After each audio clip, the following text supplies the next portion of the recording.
The Earth is very flat. What's going on? It's Monday, September 27th, 2021. This is Brandon. How's it going, everybody? I see PJ. Good evening, man. Cleary, UD Media, Arwin, Rune Thorson, Emancipated Autodidactic. Carlos, what's up, Carlos? M-Ball, and page 42, first to say third.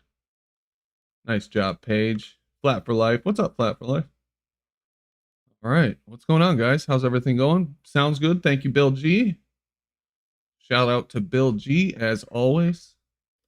Hey, I got a little bit of footage I found from the Japanese space agency. Totally separate from NASA, right?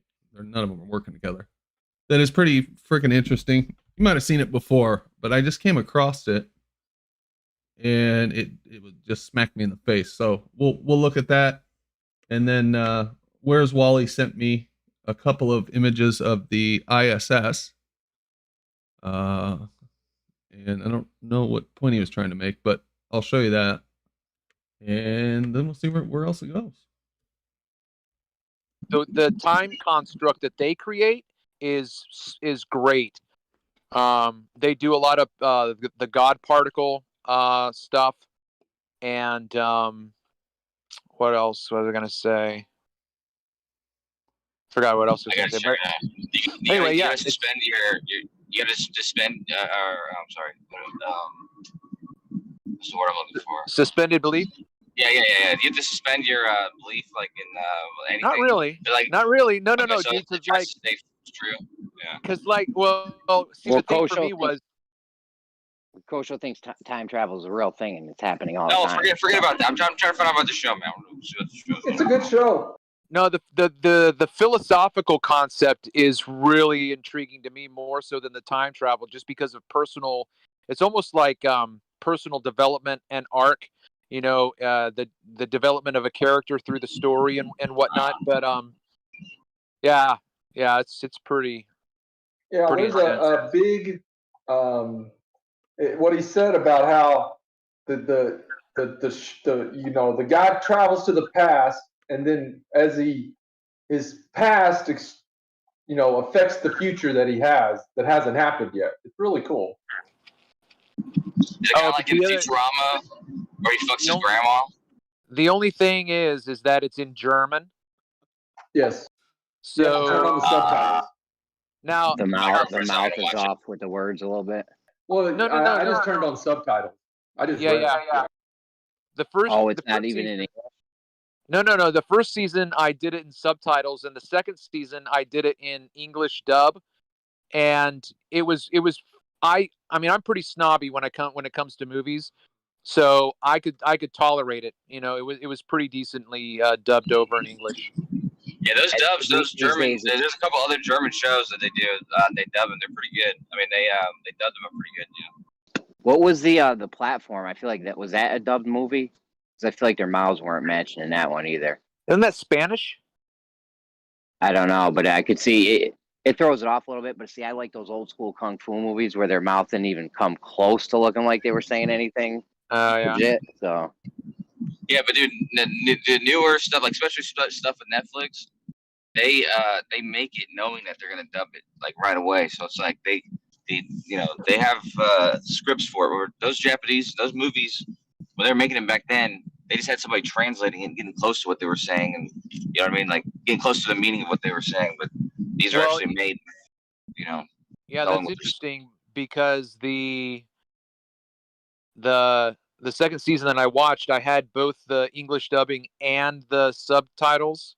And the subtitles, which I think were more of a translation, the English dubbing was actually off a few times. Like what I was hearing wasn't what the English was even saying on the screen.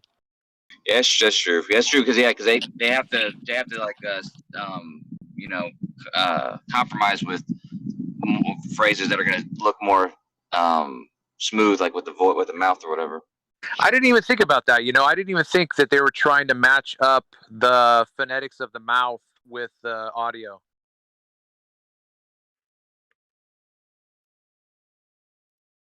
What up, guys? We're live. going on, Brandon? What's going on, guys? Yeah, you're talking about that show. What was it called? The Dark or something like that? It's dark. Yeah. Talking about. Yeah, I watched. I think there's like 3 seasons, isn't there? Yeah. Yeah, right it's at good, the. man. I'm right at the last 2 episodes. Oh, okay. All right. Yeah, No spoilers. I'll have to try to The guy remember what dies. happened. Oh, sorry. Oh man, how's everybody doing? We got Billy Sanchez, Chad Conrad, Extreme Assist, Farming Ganja, Effie Walker, Geo, Helium Adrenaline. I'm your Copernicus, Jeremy Carlos, Kosho, RC Meisty, Seek and Find, SE Montreal. Good crew. Good crew. Yeah, I found some new footage. Some new amazing footage of the moon you guys might not have seen. You want to see it? It's really cool. It'll make you a true believer. Can you see my screen? Looks like a cloud. Well, I'm going to hit play and it'll take form. Oh, okay. All right. Ready? Here we go. And tell me this isn't going to blow your mind. This 100% real footage here. Oh, is there music? Nope. Shut up. What do you think? What do you think? That is Is this so real bad. or fake? Is this supposed to be so real bad. or is it supposed to be fake? Wow.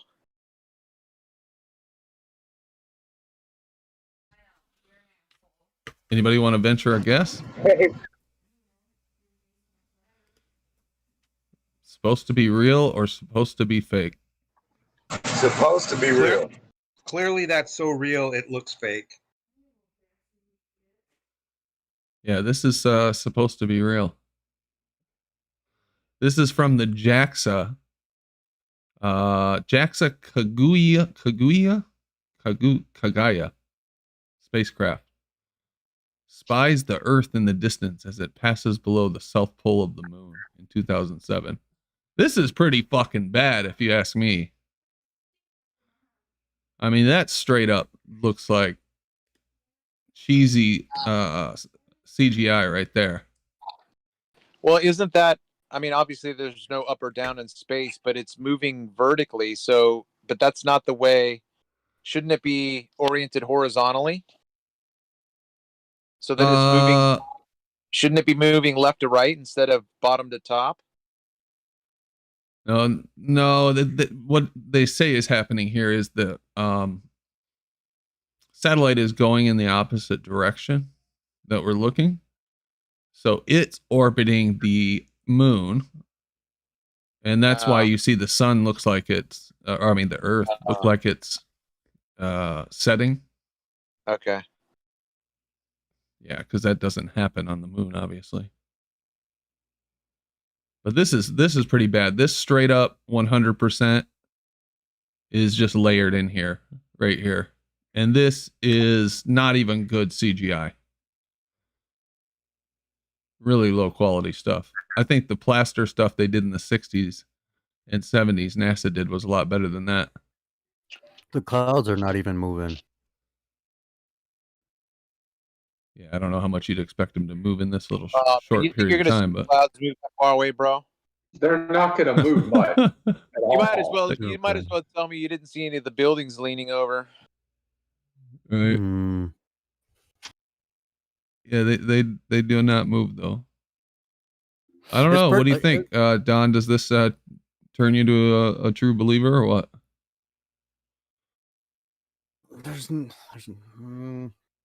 No. No. Well, Okay. one thing is it's a violation of second law. That's just not what we're told. A place that we're not told. Wait, who said that that's what's a violation of second law? Let's not go down that road. No. Flying upside down is a violation. That's what I'm wondering. It's like, what the heck does he mean? Well, ARC, what do you think about this? Does this look real to you? No.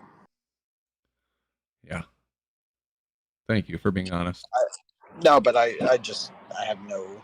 Doesn't look real to me, but I wouldn't know. I mean, I'm like just taking the video that I'm seeing you present here while I'm sitting in traffic. Yeah, well, there's not much more deeper analysis you can do on this. I did go to the website. They've got this that this came from. I mean, this is legitimately supposed to be a genuine deal here. What kind of camera were they using? 2.2 megapixel HD TV sensors. 2.2 megapixel. It was 2007, so I guess that was a big deal because they're acting like that's amazing. Yeah. One thing I And noticed, they released this Brandon, like 7 years after the Cayuga made its trip. But this stuff's pretty bad. I mean, look at that. right? That's what I'm noticing. That the texture of the moon is much different. I mean, okay, it's a different, has a different color terrain to it, but it looks like it's all layered. I'm starting to see That's that pretty now, cool. yeah. That's pretty cool how they got the Yeah. lighting right. The lighting right though. Yeah, they gotta give them some credit. They're not gonna fuck things up that bad, hopefully. But that one's pretty bad too. They got some darker images here. They got some weird ones down here where it looks like they just overlaid a those effects you can buy where it looks like the, what is that called? Oh, glare. Lens glare. Glare. Lens flare. Yeah, lens glare, where you just paste the lens glare over your images. This is what that looks like straight up, but I guess it would look the same either way. But they should give the shadow guy a raise because he's doing pretty good in that regard. But yeah, the other stuff does look kind of funny. The shadow guy's doing pretty good though. He probably works for Hollywood. Yeah, it's not. I mean, it's not too bad as far as, yeah, the shadow's pretty good, but overall it's pretty lousy. This one's kind of weird here too. I don't know why the air would be, or the it would be undulating like that, like it's getting heated up or something. Yeah, you got crepuscular rays. Yeah. You serious? Straight from the sun. No clouds. Yeah. So that's pretty bad. I think this one has Venus in it. Supposedly. Oh, there it is. There's the Earth, I guess. I don't know. Makes the moon look really tiny, doesn't it? Like it's a fucking asteroid or something. And then there's that one that we already watched. So that's some good stuff. How much refraction do you reckon you'll get on the moon, Brendan? Not much, I would think. If you play this one now, and then look at the connecting part between. See, I see it the other way, upside down, in a different video. It's Oh, exactly the same yeah. video. Sometimes It's they've just turned it flipped, over, or I they've think. turned it over. But if you look very closely, when it touches the moon, let's say, when it hits the moon, there's an effect, a big, massive refractive effect. Holy shit! Yeah, that is fucking weird, huh? If you zoom in, you can see like the Earth stretching in the background. Or this is the set, isn't it? Oh, yeah, this is totally a set, or yeah. Let me. Very I don't know bad. whether this is in reverse. Let me put it in your message here. Okay. Play this one, and you can. I don't know whether it's. I'm looking at it on a TV. But just as it's like doing the opposite, it's rising. Yeah, I read somewhere that they turned it over sometimes when they released it. Yeah, it's like a Make it look reverse like of the it, Earth though. was Yeah, instead rising. of it setting, it's rising. But if you look right close, okay, you can expect some pinking.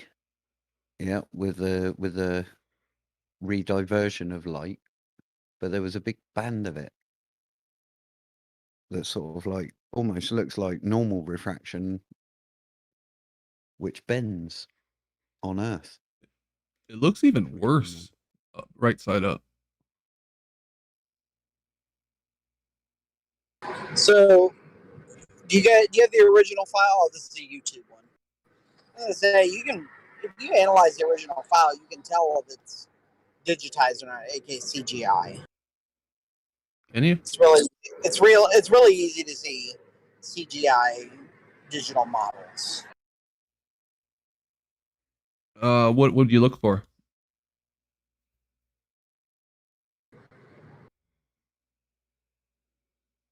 How could you tell if it was CGI? You look for squarings on the pixelations. So if you don't see fading on the pixels, for example, then you can be pretty guaranteed that it's CGI. Also, if you see uniformity within the color distribution. So if you look at all the colors, and you'll see typically with CGI, you'll see 6,000 or 7,000, and with real images, you'll typically see about 10 times that. So would that show up in a court of law under forensics? Yeah, I mean, you just need to look at the code for the pixelation, the hex numbers in particular. Oh, that's interesting. Yeah, I know what you're saying. So you could run it through some processor and get all the different codes, or what?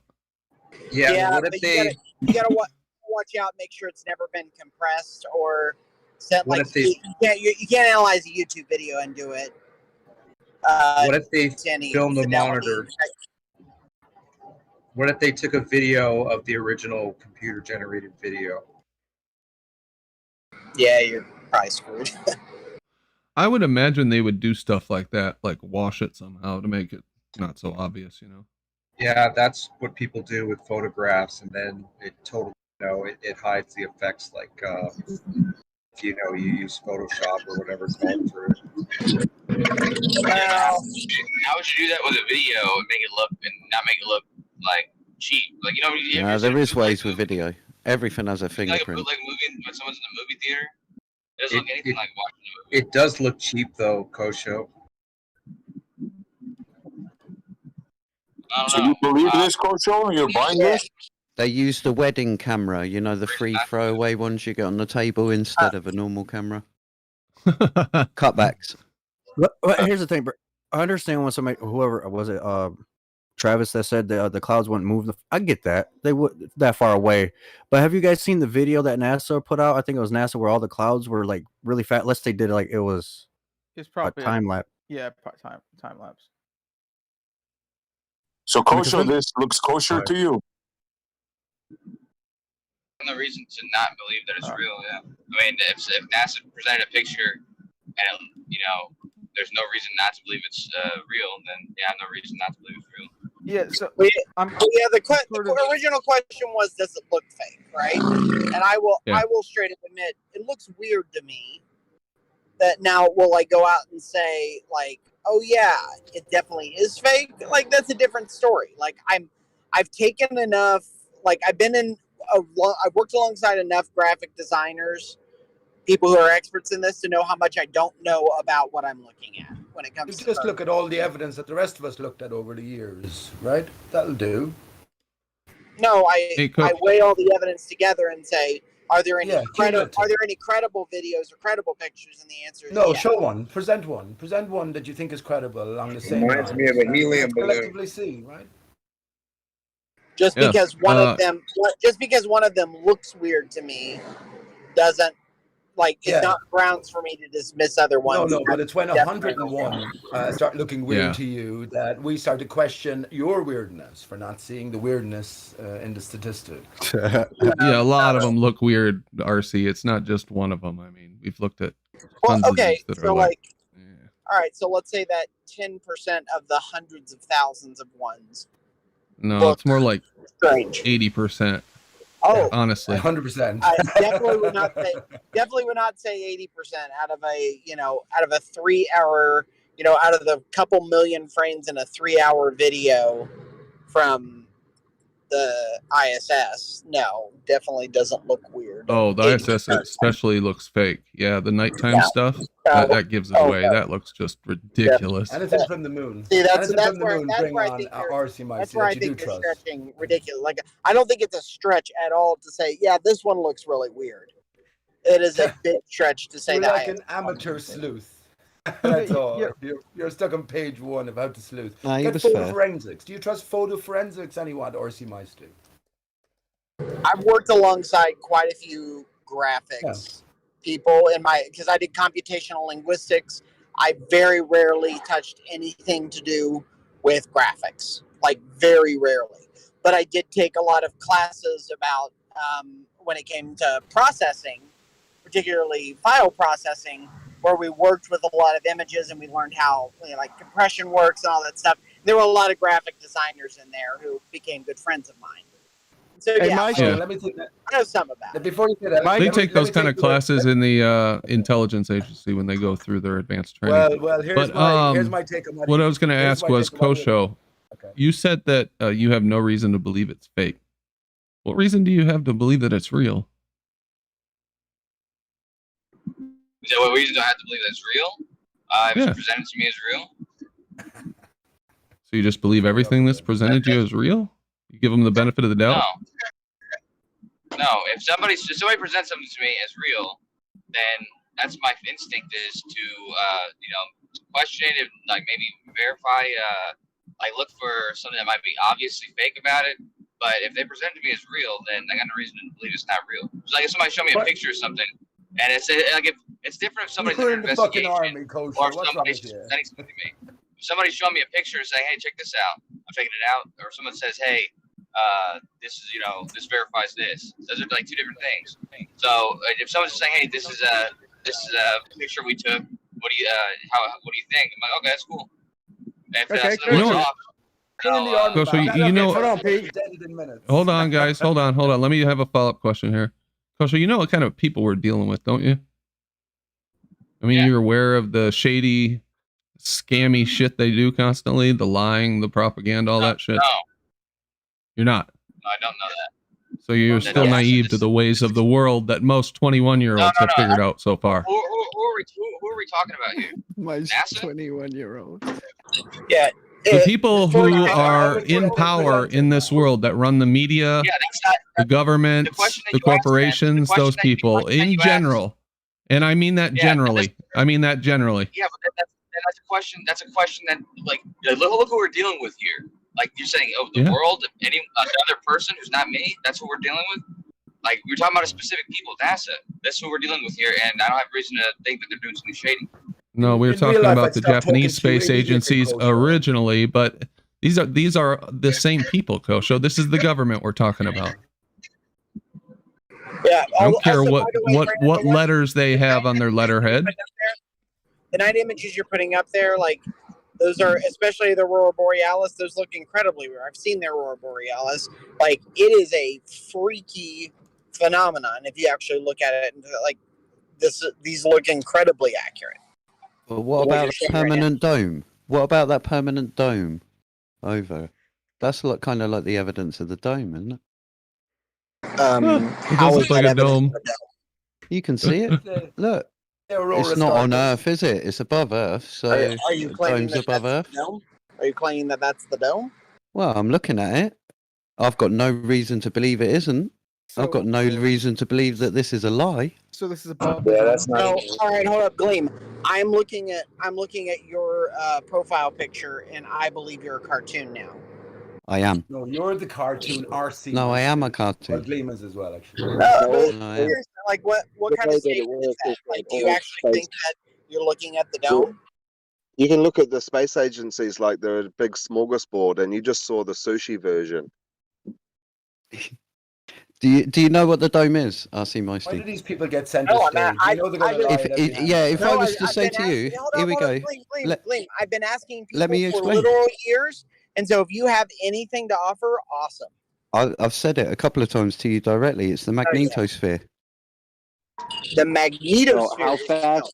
how fast are they moving in this If you think video about it you're showing logically, here? in the ancients, they wouldn't have known about that, but they would have seen things like what you just said. Oh, they're magnificent.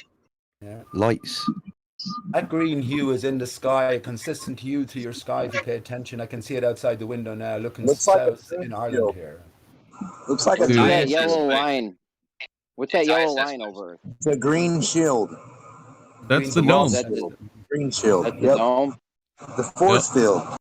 If you look up on NASA and look up Earth's invisible shield, I mean, Yeah. how best to explain it? Come on. I mean, look how distorted that is. That if you look at it clearly, it makes the Earth look really, really, really small, and they're not that high up at all. I mean, this is I a was wondering how cartoon come here. That's This is like completely some shit incorrect, that they would Curve. make That's for the not- beginning of a movie. This is nonsense. That is not I Earth, wanted to Curve, ask. by I the way. wanted to ask I'm Kosho wondering a why. That's question. too much. I'm wondering why Kosho. there's only so. Go ahead, Brian. Hey, I wanted to ask Kosho or Meisty because I was watching a live stream of Globebusters a while back, and it's when the ISS Live was being called into question big time, and they were in a couple different places, and they had it on live, and they went outside, and can somebody turn their mic off? Somebody mute, please. I'm almost done. Okay, so they go outside, and in both their areas, and they're miles apart. But there ain't a cloud in the sky. You know, they picked a day, I guess, on purpose, where there wasn't a cloud in the sky for as far as they could see. And then the ISS went overhead live, and it was just the whole side of the United States was mapped. It was washed out with a cloud.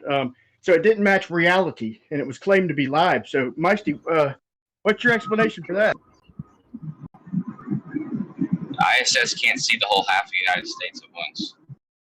Wait, As it explanation went for over, what? though, I meant to say, no. What's your response to it not matching his observation outside? As I'm telling you, Which observation? there's no saying that they were looking at the same sky. No, okay, I'll ISS retract that. I'll I'll retract that. Just to keep you on point here, they went outside and showed their local sky to see if it matched the ISS. There wasn't a cloud in the sky for either one of them. When it went overhead, it was washed out in clouds. They were live, so they were showing their sky cloudless, and as the ISS went over to show their location, it was just a total washout in clouds. Okay, I can explain it a little bit. What was the Brian. elevation of the ISS where they were? If they didn't present that, then there's really no point. I can explain it. It can't see a large portion of the United States at once. It can only see roughly 3%.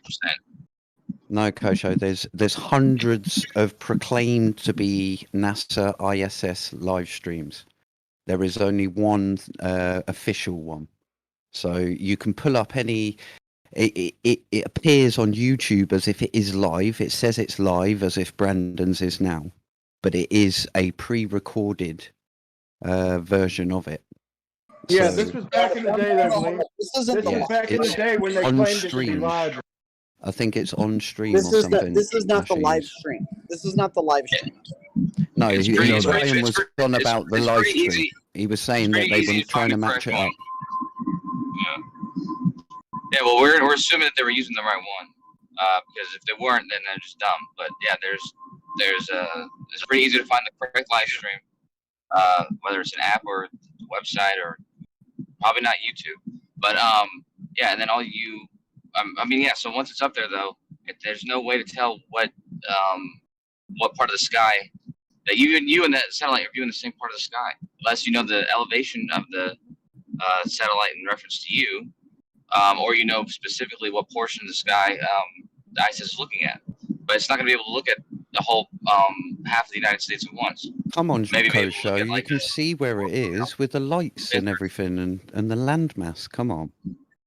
Yeah, you can see that it went over the United States, and then now when it's over the United States, you don't know directly where it's over unless you know where the zenith position is, the GP or whatever.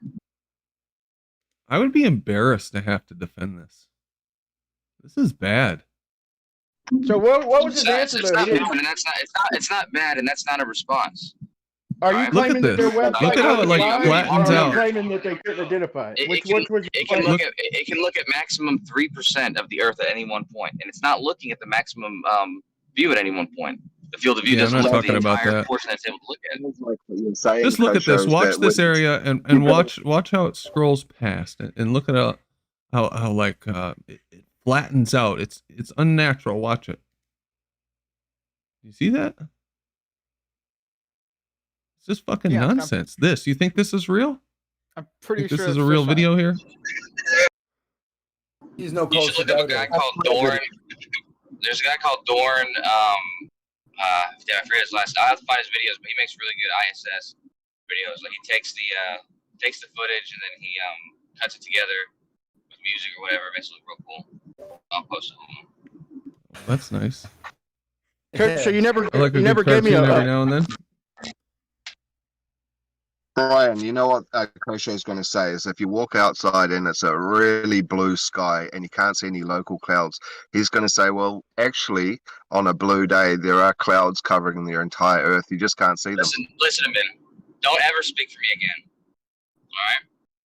Well, you didn't give me an answer, Brian, man. if you ask this guy if anybody if he knows anyone who can suck a good dick, he's gonna say he can. He sucks dick every day. Hey, no Well, one hold likes on. to talk to him. Do it again. That's what he would have said. Yeah. Anyway, Let's get back to the point real quick, Kosho. Let's get back to the Brian, point. I answered. No. Well, hold on. Let me cover one of them points. It was a couple years ago, and it claimed on their website ISS Live that it was claimed to be live, and there was no Brian, cloud. but this is anecdotal. It's like how can he defend, or how could we even support this claim unless you have a video of it and some more evidence? It's just like saying my cousin saw Bigfoot one day. He's aware of it. No He's offense. aware of it. I just never have asked him. I just wanted to see. I was just giving him a litmus test to see how honest he was. Okay. I would say I think in fairness, if you pay attention to some of the high altitude balloon footages, just when it seems like it's a clear day and you can see down, you sort of do ascend into what seems like a more blurry environment below it. It sort of blurs out. So I'm not sure if it's a cumulative effect or if it's necessary clouds as we would describe them or see them from ground level. Yeah, clouds are a little blurry when you're up that high. Now, this is another interesting thing. Wally sent me this. I don't know why, but he sent me a couple things of the ISS. This was one of them. It's animation, though. I don't know why he sent me this. Wally? Yeah, it's because if he Why thinks Wally? that you can make it out in a camera on Earth, that must mean that it's not a drone. Because look, if you look in the window, can you see the guy waving? See? Yeah.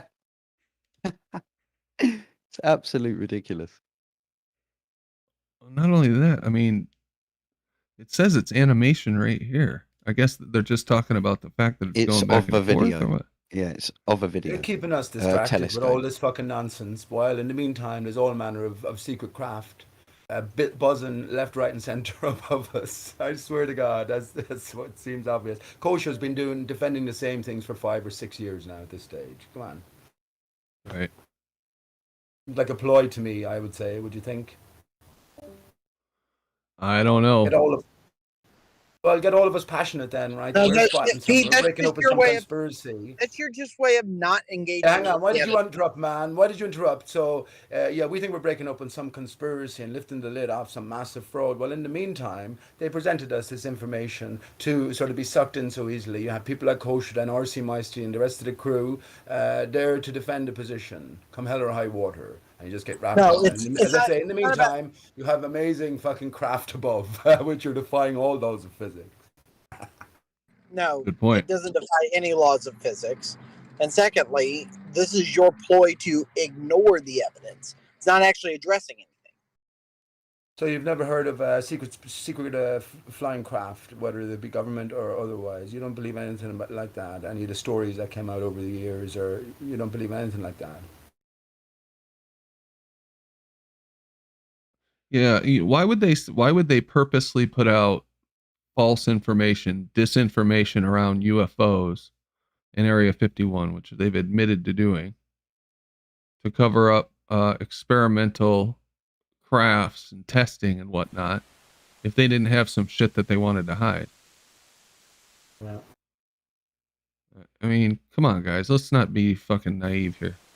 They've got some shit. This looks like a weapon system. No, nobody needs to be naive. All we need to do is ask ourselves, is credible evidence? Answer's yeah. Yeah, there's definitely credible evidence. Yeah. So instead of obfuscating like Pete is doing, which is like master obfuscating, oh, we shouldn't even have the conversation. Let's actually have the conversation. You present Credible a video evidence that they're hiding evidence things. that you believe That in. is. Yeah. Credible evidence that they're hiding things and that they have technology that they don't want the general public to know about, of course. It's obvious, man. You'd have to be a ether's fool not to obvious as well. think that. No These craft offense. all work within the ether, Brandon. Well, I don't know how they work. I don't know what technology they use, Pete, but Except Well, live they take streaming advantage of it. isn't exactly the best way, based on my CIA handbook that you guys claim that I've gotten. What do you do? Get home from Live school? streaming, and live jump straight streaming, in? Or live see my streaming stream? stuff isn't exactly the easiest way to quote unquote. You're here to teach us here as well, like you told children in school today. You just jumped straight in to give us your what? Your doubt? Your doubt? Are you full of doubt? I'm glad to hear it, man. I'm glad You to know hear how I can prove that is a tiny model? You see that strip tucked in at the top one on the top solar array? That this is thing right what here? yeah, that's what you used to get back in school called potassium permanganate, and it was a strip, and you used to burn it, and it used to burn white, phosphorus white. I remember that. you think this is a little model, huh? It would work. It would. That'd be pretty. Put it this way: smooth. I'm using my evidence, what I'm seeing. I'm being literal. That's It does look what like I a little model recognise to that me, piece too. as. Yeah, it's the only Your piece I evidence of what? recognise. I don't know whether you had it over in the US though, because you all. It's like little strips of metal. Yeah. Yeah, and you can put we used to put a Bunsen burner to it back in chemistry. Yeah, I know what you're talking about. I'm asking, what is this supposed to be evidence of? That is a small model because you only get it. You only get it in small strips. That what's a model? That Well, how it's hard model? would it to be fake? Oh, How you're hard- lost. Yeah, Don't how worry. hard would it to fake this? How We'll hard would find it be you. to fake this? And we know we're in a controversial sort of environment, so you have to be ultimately skeptical. How hard do you think it would be to fake this, or see my state?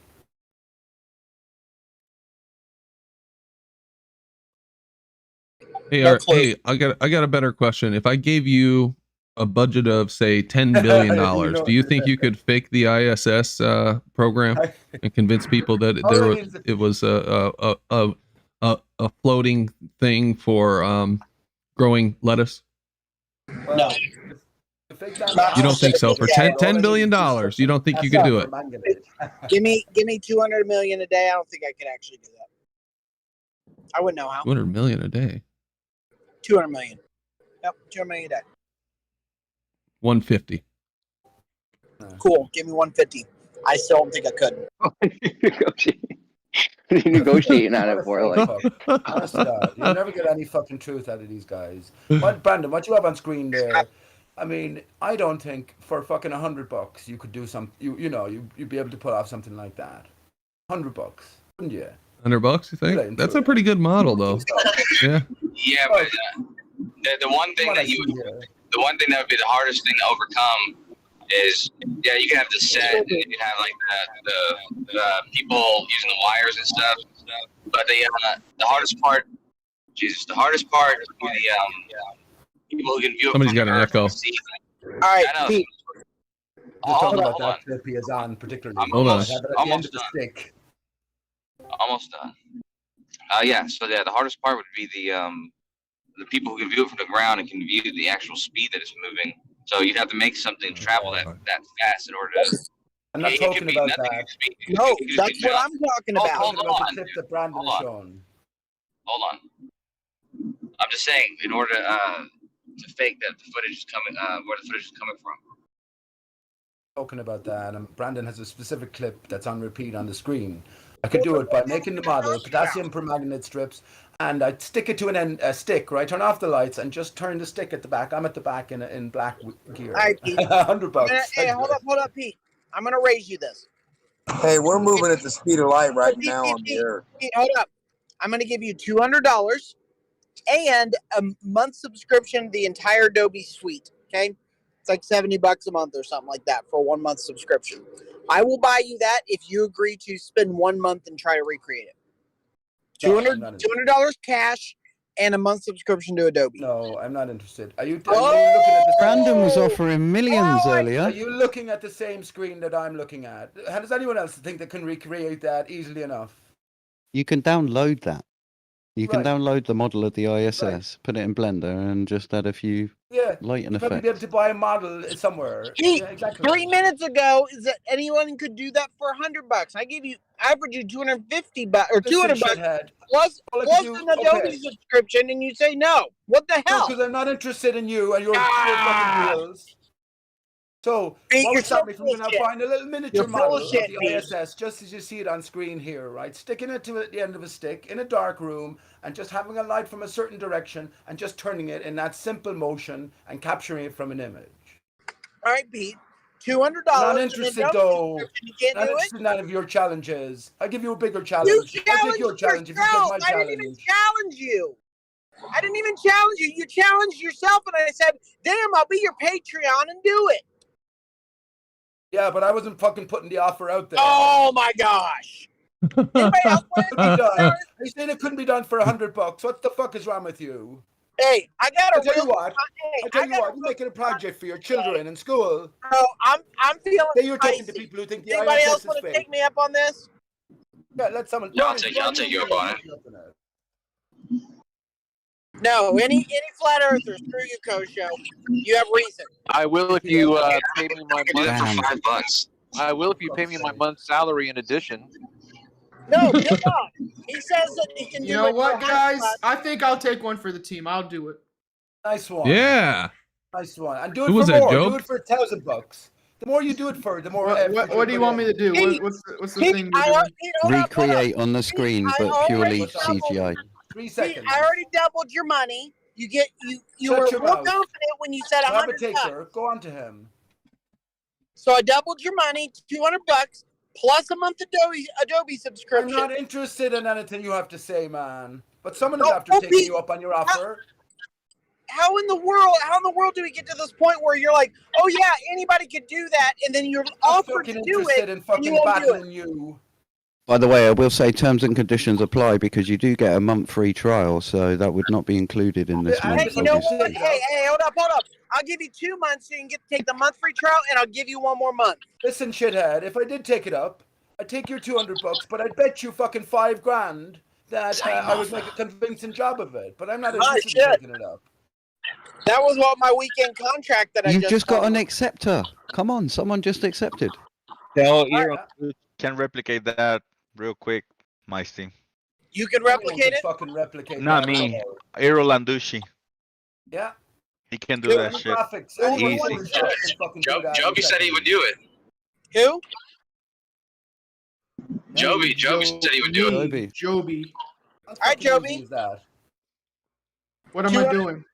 $200 an Adobe subscription? You're replicating what's on Brandon's screen. That's all you have to do. 3 seconds. Yep. Show the ISS in a similar light and a similar motion. That's all. Purely CGI though, not using the originals. Yep, you're not Do allowed to anything. use the word. You have to make it, create it, as Pete said. It's just a blur effect. Nice little lighting filter, some Hey, reflectivity. It's easy. We don't need to talk the talk. Right now's the time to Glob's walk. the already walk. accepted. That's all I'm discussing. We're now discussing the after effects. Fucking stupid. Fucking What's hell, the there's link, no even Joby? great Send me, detail hey, on that. send me your There's no great Patreon. detail Got your on money. that. That'd be fucking simple. Send me your Patreon. You got it. Go way out of that. You guys are getting ready to eat shit here. And now You- I'm willing to pay I'm willing to pay $280 to watch you eat shit. Okay. First, you have this. Okay. Send me $50. Send me $50, and I'll accept your bet. No, the original statement was give You need someone to build $100 this movement. and Photoshop and I could do this. I said, I'll raise you to $200 in the whole damn Adobe suite. I think that's already generous enough. No, but you got to give me $50 to Oh my consider your God. offer. Take it out of your We doubling should your just 100. talk about how fast the Earth's atmosphere is going with God the dang, people. Joby, just take them back. Just take the You're offer, gonna talk Joby. about watch your damn watch. You fucking do it yourself, man, and show NASA how you can do with 250 of your own hard-earned dollars what they Cheap as fucking fuck. You took could go to 250 Fiverr and get it done Joby. for a tenner. Joby, it's free money, man, and you get Adobe also. I don't want Adobe. Adobe Suite. Maisty, Pay you're saying Fiverr. that, not Maisty, you're saying that we cannot replicate it, or you're saying that like the flat earthers here cannot replicate it? No. I am specifically challenging Pete's assertion that with $100 in Photoshop that you could recreate what we're looking at. Okay? I said I will raise you to 200 and give you the whole damn Adobe suite. And then I said I'll give whole you Adobe 2 months suite. to figure it out, to piddle dick around. Yeah, it's so you about can 80 figure quid it out. Premiere, the video bit. How passionate R.C. Meister is. How fucking passionate and honorable. He wants to If I pull was down any flat earther, I would just take this up. Yeah, I am just shocked that after Pete said that now give he's a trying fuck to for turn your it back money, on man. me, and he's trying to turn it back on me and say no. It's fucking obvious And that then anyone with half none a of his skill can do compadres, like this. and then Hell none no. of his compadres decide to come out and say, oh, actually, you know what? I'm on your side, Maisty. I'm on your side. It's cheap. I don't know why Pete That is saying that he can do it and then he's gonna back down. Why We you know do what that? side you're on, Silent Zero.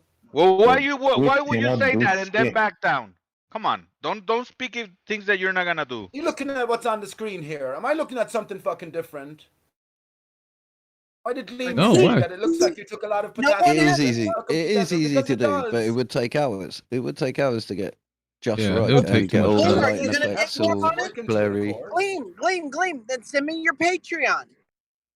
I wouldn't do it. You need to send me sort of like a grand. Yeah, because I can't do it though. Everybody thinks that But I this is can't do it, RC. nobody I'm not a flat earther, mate. You just said it's only flat earthers. I've already got a subscription to Photoshop. Why are you so mad about us not believing your religion? I'm not You're not a mad flat about earther, anything. Liam. You're a ball I'm not earther. mad about anything. I'll do a quick 10-minute version now if you want, using Photoshop, Bro, a GIF. I don't know why you do a 10-minute version when you can get 250 Because I charge a whole lot more than fucking 200 quid to replicate something like that. That's why. And my time, I ain't giving it up for a shithead like R.C. Meister. Oh, Pete, come on. Like, you don't even know how to I told you, man.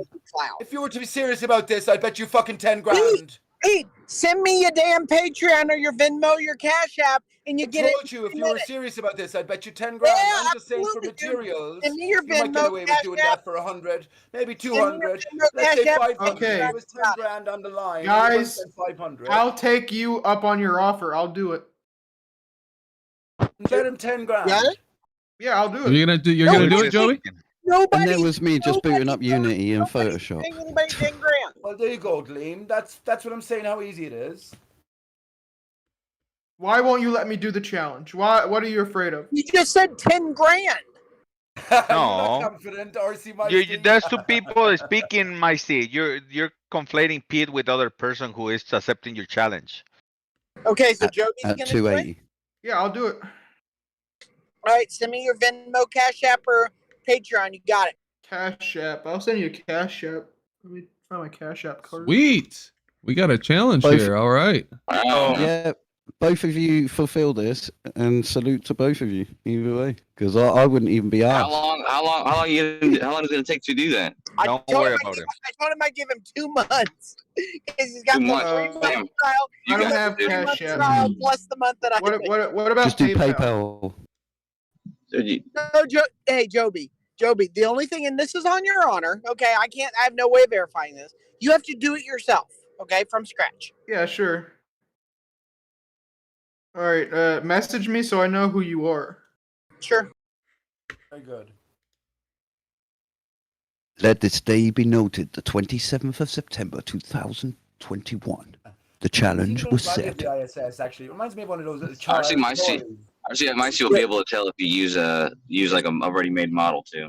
Yeah, hey, Joby, you got me blocked. No, you're allowed to do that. I don't have you blocked. Come on, you can't build that from You scratch. got me blocked.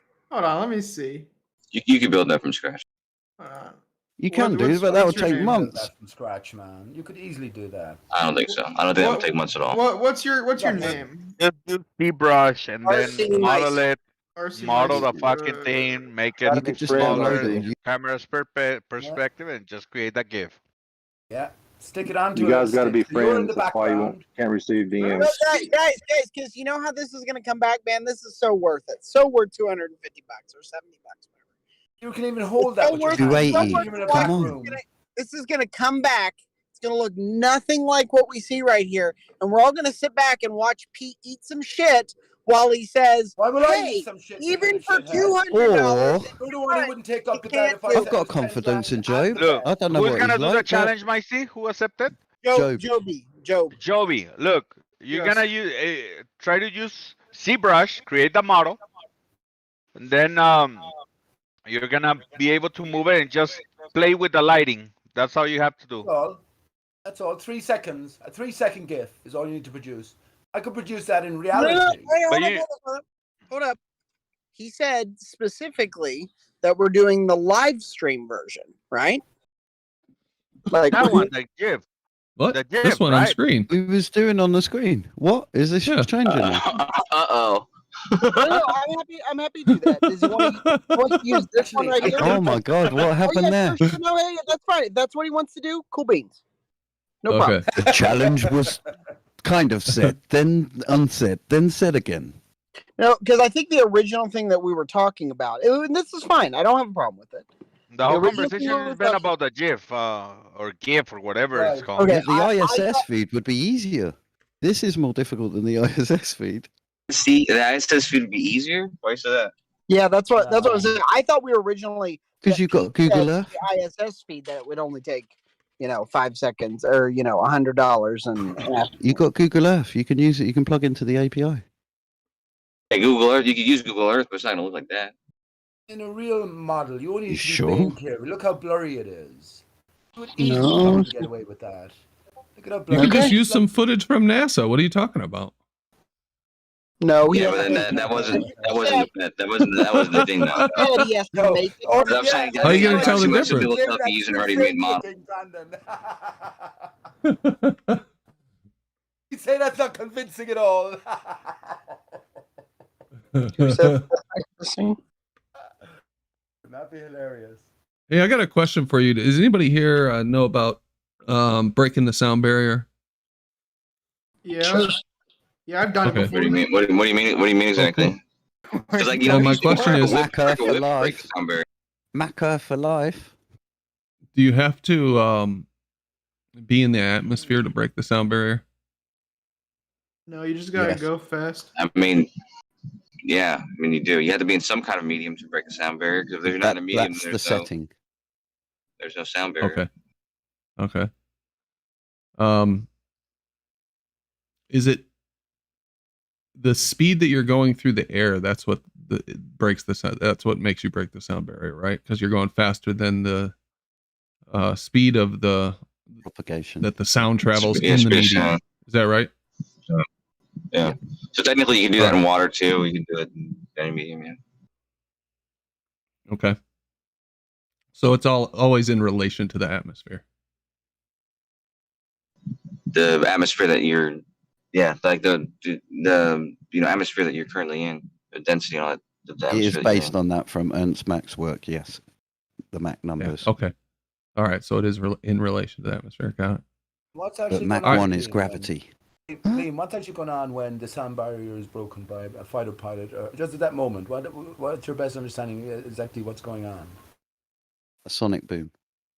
Yeah, but what's causing it? You know what I mean? What did Mach say? A backlash. There we go. There we go. It's similar to lightning. And it's Yeah. exactly that. Lightning, you'll see the light before you'll hear the thunder. Or the crackle, should I say. Not the thunder. Backlash. I think what's going on is it's creates As a in the vacuum timing behind the backlash. aircraft, and it's the atmosphere that's basically smacking back together, causing the sonic boom. I think that's what's going on. That is exactly it. Yeah. And also, I think the idea, the sound barrier was they didn't think you could ever fly faster than sound. Of course, they called that the barrier, and then they broke it. That's why they called it the sound barrier. Sound barrier. Well, of course, whatever official explanation is given, we'll have to look with this extreme prejudice at.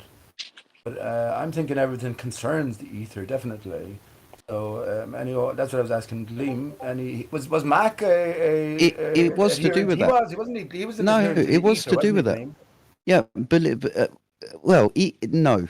I will say Mac has not got. I think he wrote the word ether in all of his writings ever once or something like that. I ever found it. However, he was all about the medium, and he was a very, very hardcore realist, and he didn't even believe in subatomic physics because he couldn't see it.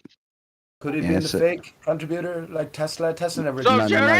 But the core part of it is he was the first one to photograph shockwaves. Mira, todos haciéndose pendejos, es cual no mames, no valen verga, güey. Yeah, no, güey. thanks for translating, but I don't think we need it. ¿Ya probaste el ¿Qué pasa, chico? Yeah. Silent Zero, what's the problem? I'm sorry. Je ne comprends pas. Sorry. Je ne comprends pas. 你好，对不起，我完全不懂我的中文，全都不好。Anyway, so he photographed the shock waves of a bullet going through air, and that's where he formulated a lot of his things, a lot of his theories. And he was a massive person who worked on light and perspective, believe it or not. But that was at his latter life. His first part, initial thesis and PhD and all that lot was to do with the sound barrier and breaking the sound barrier. It was exactly that. He was the leader, the medium king, as he was called. But he wasn't a flat earther, right? He wasn't a flat earther like most of us here. No, he was one of the originators of relativity, as in Einstein's relativity. That Einstein literally says, "Yes, I got everything or the majority of what I understand about relativity from Mach." However, Mach, when he heard about Einstein's fourth dimensional space-time, said, "F off! I don't believe that because I can't see it, and you can't prove it." You both agree that that's metaphor for ether, or at least can be viewed in that way, right? Sure. No, it is an ether theory. Einstein admits it himself. It says the theory of relativity, the ether lives on. If he rejected Einstein, he must have known this. In all honesty, P, I will say that if Mach was a realist in as much as he was denying subatomic physics, as in electrons and whatnot, if he was that far gone, then I don't think he would have believed in the ether. However, he would have believed that there must have been a medium, because that was his thing. There must have always been a medium. There's no such thing as a vacuum. He knew that. But if Midgets and Morley is to be, and Einstein, of course, followed their results, but if they're to be taken as genuine, if the Earth isn't moving, then the only thing it points to is an ether in motion, right? There's nothing else. Sure. That's the only logical explanation, and Lorentz thought that as well, and that's why Lorentz said, "Oh, wait there, the absolute version that Newton come up with doesn't work. Einstein's proved that wrong, or Michelson-Morley first proved that wrong. So I've got to now come up with the actual Lorentz transforms." I'm wondering more and more, are all of these characters fake? Are all of these characters fabricated? That's what I'm thinking more and more. I don't think they were. I just think they were very clever in explaining errors. There we go. In the same, an error or resolving an error, even through maths, can be deemed as a discovery of new something. But the thing is here, right? We're told there's official history attached to our past, and When we look into it, then we see things are seemingly very different. I say flat Earth was a raging argument way back in the late 19th century. You know what I mean? I think it was much more prevalent Still is, isn't than it? what we're led to believe. So I can't. There's no writings. Where's Einstein letter talking about this flat Earth debate and how his explanations for why it can't be this or that? It's the same with any of the rest of them as well. They give you some pieces of the puzzle, but where they should jump on the obvious thing, which is like a flat and stationary Earth surface, they don't do that. So they develop things into great detail in other aspects, but they don't apply them correctly. Is what I'm thinking.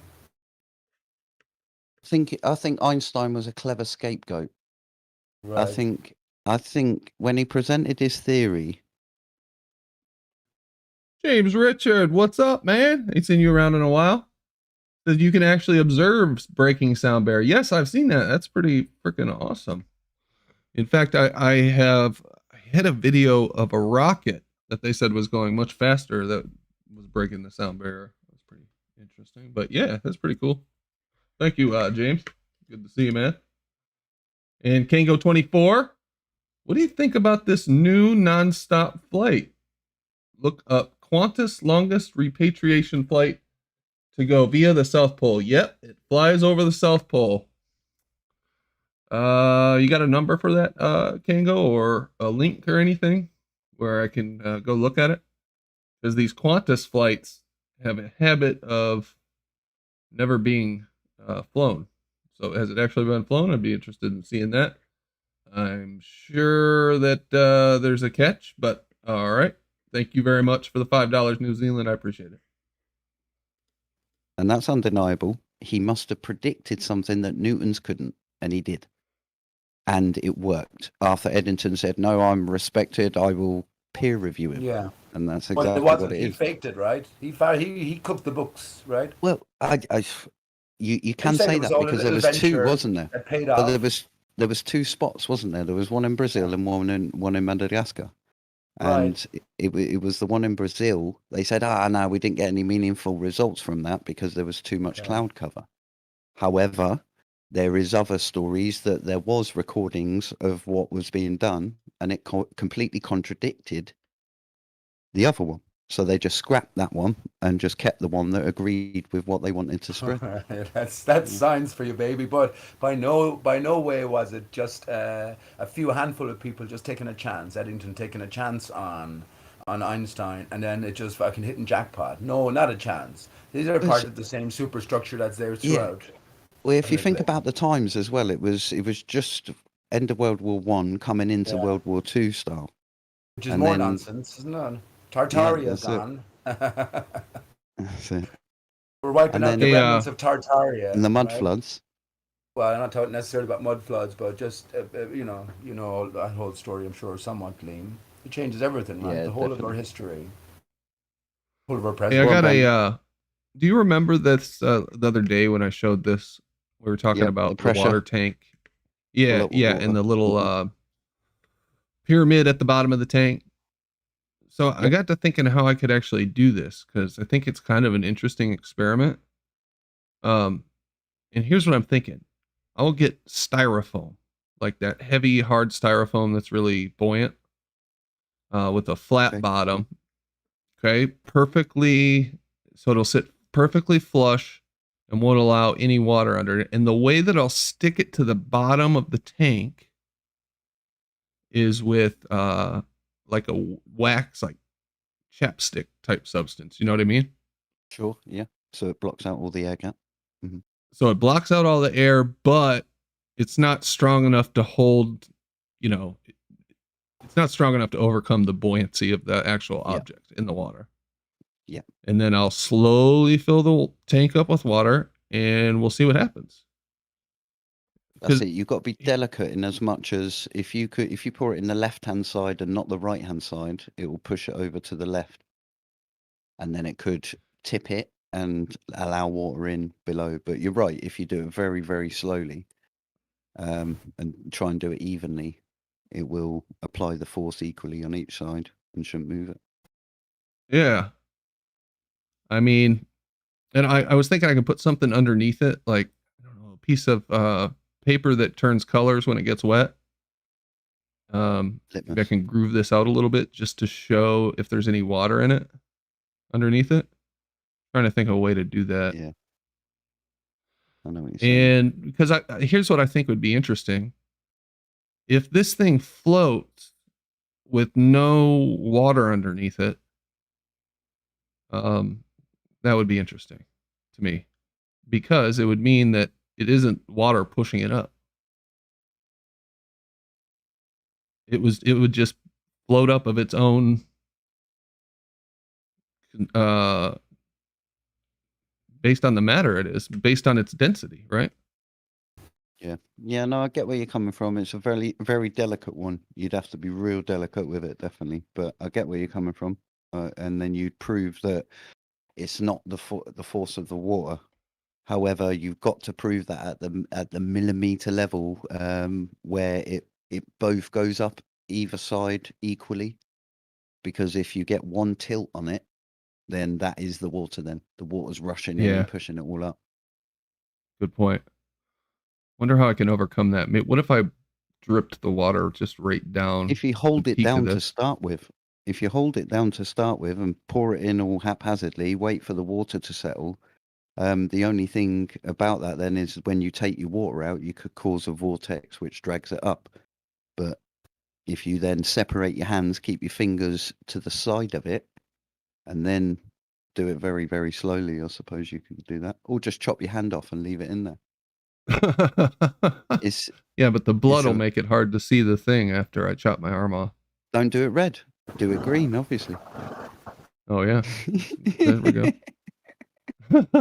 Maybe I could get like a dowel or something and just like hold it down, and then I'll pull the dowel out. It'll have minimum. Yeah, But if you exactly that on the tip. Embed a piece of metal in the styrofoam and then use a magnet on the bottom of the container to hold it down. That's it. And as soon as you release the magnet, Oh, that's an you're interesting releasing idea too. Yeah. Yeah. Just to give it that extra pull while I'm pouring the water in, so it doesn't get tipped over. Okay. Do you think this is an interesting experiment, farming ganja, or is this waste of time? What do you think about I must have missed when you were explaining it before, because what you're trying to show that it's not the water pushing it up, but it's just the difference in density and buoyancy. Yeah. Because intuitively, it feels like that's really what's going to make it go up. Is its density. Correct. Yeah, that's what it feels like intuitively to me too. I've never seen an experiment like this, but maybe it's been done before. I'm sure somebody's thought of something like this, but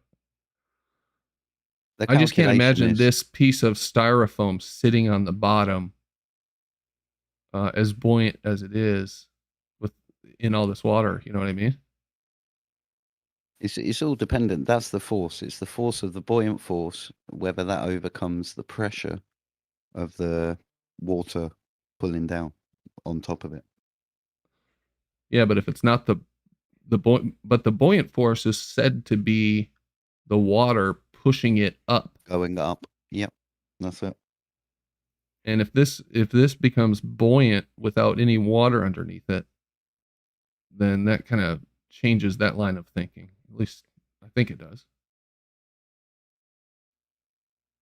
So maybe I'll get some use out of that fish tank that I've got. I'll give this a try. It's a pretty easy one. Hopefully. Anyway. Put some salt. Whether it's been done or not before, Brandon, it's good to see that you're thinking inside the box. Thanks. I think. Did you see Sky Free's recent video, Brandon? I don't know if I saw their most recent one. Just come out. It's more today, a collection of stuff, but it shows. That's what I wanted to talk about, man. Sky Free's new mountain, video. yeah, mountain in the daytime and a mountain at night. They're doing comparisons between morning, night, and noon, and the mountain is severely jumping up and down. As there in it is. half Look at of that. it's missing. First recommendation. Okay, yeah, they've been working on this stuff for a while, and I think they found some really interesting stuff. Just their best one yet, Brandon. It shows clear as day What is that noise, man? I think they're onto you, Brian. If I'm honest. Sorry, I'm You don't just hear being a that? goody one. Anyway, it's their best one to date, man. Showing up, it shows a mountain in the evening after the sun goes down, but it's still light out, and then in the morning when it's light out, but before the sun comes up, and it shows the mountain up high above a tree in the foreground, the partial foreground, and then it shows in the daytime, and it shows the mountain just dropping like Same height pretty as the tree, drastically. Yeah. Yeah, same height as the tree. It's amazing, dude. It is amazing. I'm halfway done making a video about the refraction, but shout out to Sky Free, man. That they're out there doing the work. They got all the data, the temperatures on the ground, the temperature of the day. They got distances.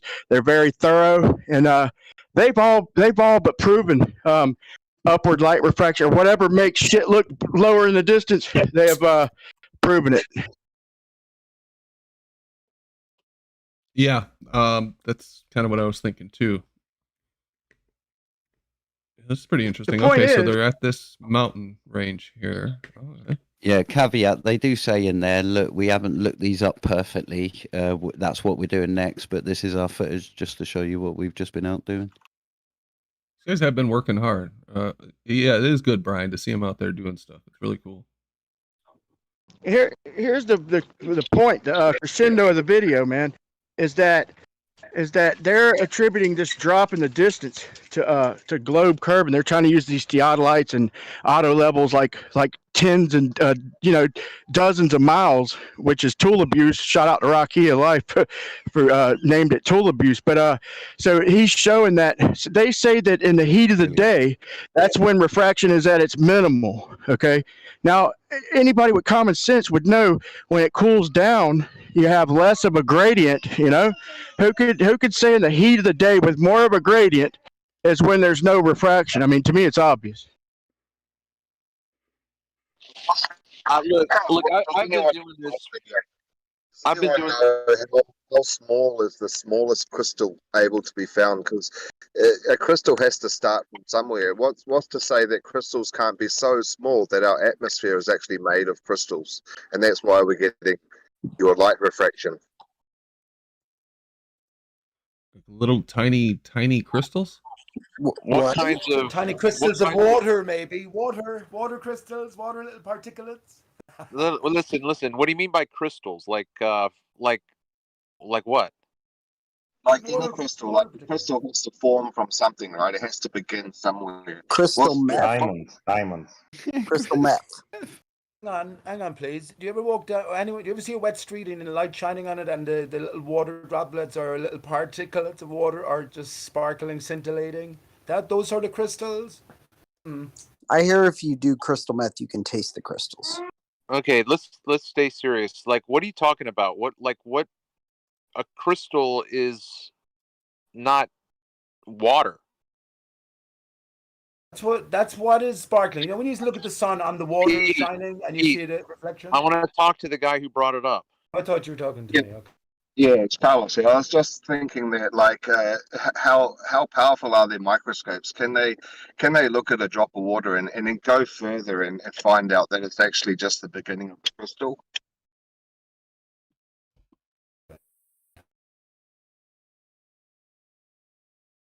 Say that one more time. Is that Carlos? Yeah, like how what's the beginning form of the crystal? How small does it start? You know, our atmosphere could just be made of crystals. We could be breathing crystals all day long. Breathe water. Say again.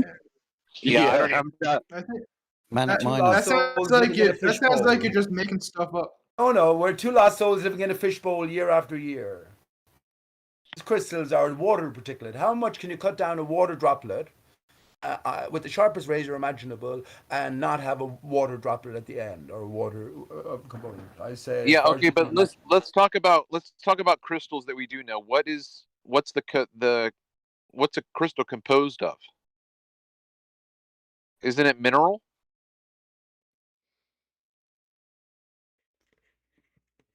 Gio, don't you know about crystals? No. Oh, he's not on anymore. Okay. What are crystals made of? I have no freaking clue. Yeah, different minerals will form different crystals. You know, Yeah, or right. But Crys- I don't know. crystalline is a structure. Yeah, Yeah. yeah. Well, that's a different matter. I wouldn't have a problem kind of conceding a crystalline structure to water, but to say that the air is full of crystals, I don't think I would do that. no, that's you're saying solids are floating. Yeah. Well, in a Actually, how we get to see sense, Travis. if the air is gases are made of atoms, right? Molecules, ions. I don't know shit about gas, obviously. So are crystals. I mean, I guess everything's the same thing when you boil it down, right? We do So are they sometimes made? have crystals. Typically, they're made in caves, right? We do Are we sometimes thinking the have same crystals. crystals? We do sometimes created have in the cloud. Every Hold time on, I go ahead, open the Chaiki. mouth, someone had to talk I'm over thinking me. of giant crystal trees. Anyone else? Go ahead, So Chaiki. we do sometimes have crystals in the air. In example, sandstorm, we do see them. What is sand? Oh is a yeah, big question for Sans. flat earthers. Nope. What is sand is a big question for flat earthers, and where did all the Earth's oceans come from? Is another big question. Crystals. For flat earthers. Crystals. Crystal meth. Liquid meth. Well, it came from ice asteroids from space. It's I'm just meth. confused. I just want you guys to clear up what crystals you're talking about, because the ones I'm thinking when you say crystals are the ones made in caves. The dark I'm thinking crystals. about the ones that we use to Stalactite predict and the future. stalagmite. Shut up, Shiesty. Like a ball. That would be a globe earther or something like that. I'm thinking Predict of the the future. crystal water droplets scintillating in the morning dew sunlight. Crystal Alright, well, water droplet. I actually don't think this is very productive unless you guys want to. So after Brian said what he said about seriously, after what Brian said This is about messed Sky up. Tree's video, my response, but it got talked over at the same time, was in 3 years, I don't see the kind of activity in the air that Brian sometimes talks about. He'll say something like, well, in the morning this will happen, and in the afternoon this will happen. Man, I see it all day long, right? So the struggle that I have, and the struggle that the PhD that I talked to now twice, is that he, in a sense, he'll say, I can see how they're drawing this diagram, but I don't understand how they're getting the information to draw the diagram, which is exactly what I've been saying for the past couple of years. So, Travis, yeah, go ahead. let me make one little point.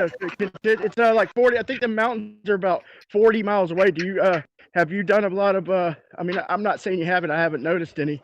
Have you did any observations like that distance? Maybe you have. But. Just 20 miles. By the way, Travis, did you find any examples of inferior miraging over grass? Remember No, the problem right now, Pete, I've been keeping my eye out for areas to get a long, good stretch of that, and I just in my area, I just don't have a good long stretch of grass. It's going to be difficult, but do you remember seeing any? Just I'm saying it won't happen because it's all got to do with the surface itself. But I don't remember seeing any either. That's why I'm so confident. I don't think you'll be able to find one. Well, yeah, I mean, it's out. Your challenge is out there until I'm able to come across a spot where I can try to do some filming. When he talked about the twinkling effect as well, when you look at all of these examples of mirroring. And this is where Rumpus has difficulty in explaining the mechanism behind the mirroring, or what exactly is going on that we can see. Don't have any mirroring. problem at all explaining it. Oh well, okay. Diagram out, Rumpus. Yeah. Speaking of the douchebag. He's bound to appear, yeah. Well, Well, what mechanism is allowing us through the air is allowing us to see mirror images of targets in the distance. I think it's a very pertinent thing. So you're talking about inferior mirages. So which you are want to know how which are seeming mirror images, right? Yeah, been a don't, finish well, Don't they treat look like mirages that. different. All mirages equal, mate. Seem to Just be let like Pete the mirror. finish. He was getting No, they're not. somewhere. No, Go on. not all the mirages are different, but things like superior mirages, You miragist. I mean, Listen, there. Causing Rumpus, mirror and Skyfree's where was video, you going, Rumpus, it's not miraging, buddy. It's refraction. It's not yeah, I know. I miraging. never claimed it was. I never said it was miraging. I never said it wasn't. Just Have you refraction. seen that video? Have you Yes, seen I that have seen the video. video? Rumpus? Yes, I What's have seen your the video. response to that? Well, what you've got there is a case of looming, and I don't know if you're aware of this, and I've determined this from my both George Natayuk and the paper that you most people have seen, where this guy is doing refraction testing, and if Germans are doing testing in a field, which show that you get lots of looming in the evening. Is it looming or super looming? Well, super. It's extreme looming. Andrew Young doesn't like me calling it super looming, so I'm just calling it extreme looming. No Because one it's does, pretty Rumpus. extreme, huh?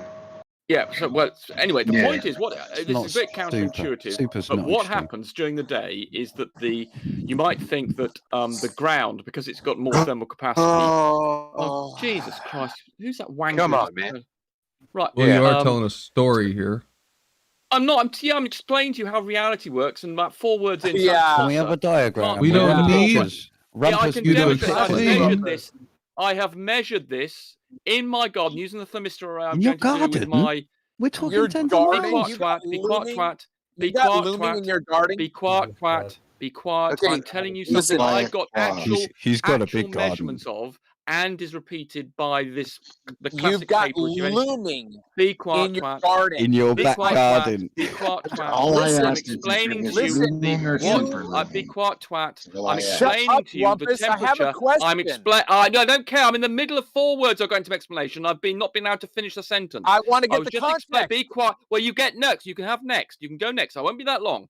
So I was explaining how the ground and the air temperature vary through the day. When it might seem as though that the ground might hold its temperature better than the air, but it doesn't, because it absorbs heat more quickly. I don't know if you know anything about physics, you will know that things that absorb heat more quickly also radiate them more quickly. So in the morning, as the sun shines, the ground actually becomes a lot warmer than the air. But in the evening, because the ground radiates heat more rapidly, the air, you actually get an inversion. This is why we tend to get extreme looming. Rumpus goes with a Nearly there. Rumpus Nearly goes there. with a Nearly thermometer. there. Nearly there. Nearly there. Nearly there. Nearly there. So the ground actually becomes cooler than the air because it's capable of absorbing more quickly. It also radiates more quickly, even though there's more thermal mass there, more thermal capacity. This is it why actually changes. Skyfree put actually thermometers on the changes ground. temperature more quickly. So that's why you see looming in the evening and also in the morning, which is what was it Sky, whatever his name is, did the video. This that is Brian's why referring to? Skyfree put thermometers on the Sky ground Free. to show. What you're saying, Rumpus, is the temperature dictates whether how curved the Earth is. Well, I want to you moron. Hold on, this is why Skyfree put the thermometers on the ground for people You like said this. that, you said that during the heat of the day, which I agree with, That doesn't the change what the ground absorbs more heat and radiates more heat. I agree with what you said. Johnny, But to say that dictates the shape of the Earth, that's where I didn't lost. say, did you, twat? Okay, I have a question. Rumpus, what rests underground? On 1 second, Travis. Rumpus, what rests underground overnight? What comes to rest underground overnight? Travis was next, by the way. Just his doodle. Okay, well, Thank just a you, quick Gleam. one. What? Just Sorry, a quick one. What rests underground overnight, Rumpus? I do. That doesn't matter. It doesn't matter, Pete. Stupid question. Rumpus, is your test still on for next week? Oh my God! I It's do. the fucking I Jew, come to right? rest on the ground at night. It's the Jew, right? Do you know the Jew? The Jew? Oh yeah, every yeah. night? Okay, yeah. So. Right, so what's so fucking stupid about that? If the ground Well, you absorbs also- the dew, right, as the sun comes around to evaporate the dew and react with it, but then that will have an effect on what we see. It does barely any effect on refraction. Travis, go ahead. Hey, Rumpus, is the test still on for next week? Hold on, Essie. I Travis, go ahead. haven't quite decided. What do you mean you haven't quite decided? Okay, listen. I haven't quite. Well, what don't you understand about I haven't quite decided? Is it because of the temperature, technical difficulties? The next weekend, unfortunately, it's going to be rather windy. And also, I still haven't quite sorted out my internet connection with the situation. So, but all the posts and polls are now all working, and the thermistors are all in place. So 1 year later. Anyway, I'm your Copernicus. I'm sure it was your turn. Listen, all I wanted to know was okay, Rumpus. All I wanted to know was the context for your garden measurements. Like, are you telling us that the measurements you took in the garden produced looming? No, I didn't, because I didn't get a chance to. But I was just pointing out to you. We were talking about. We were talking I know, about. and I was explaining to you. Yes, and I was explaining to you what happens during the course of a day to the air and ground temperature, and this is what I was describing. And because this is what happens in reality, because it explains, so it gives people understanding of what refraction conditions you'll expect, and including like in to this. hear yourself talk. Oh my God! And why did you mention garden, Rumpus? Why did you mention garden? What I observed is also reproduced by this scientific paper that you may have seen, which describes the extreme looming that occurs in the evenings, and it gives you a. So you are claiming that whatever you measured in your garden has to do with looming. Hold on, man. He just said with his own words that he said that. Yeah, how about I am not saying. Rumpus said that I am not saying looming dictates the shape of the Earth. He said I never said that. No, I never did. Yeah, Why that's what he's saying. The shape of the Earth.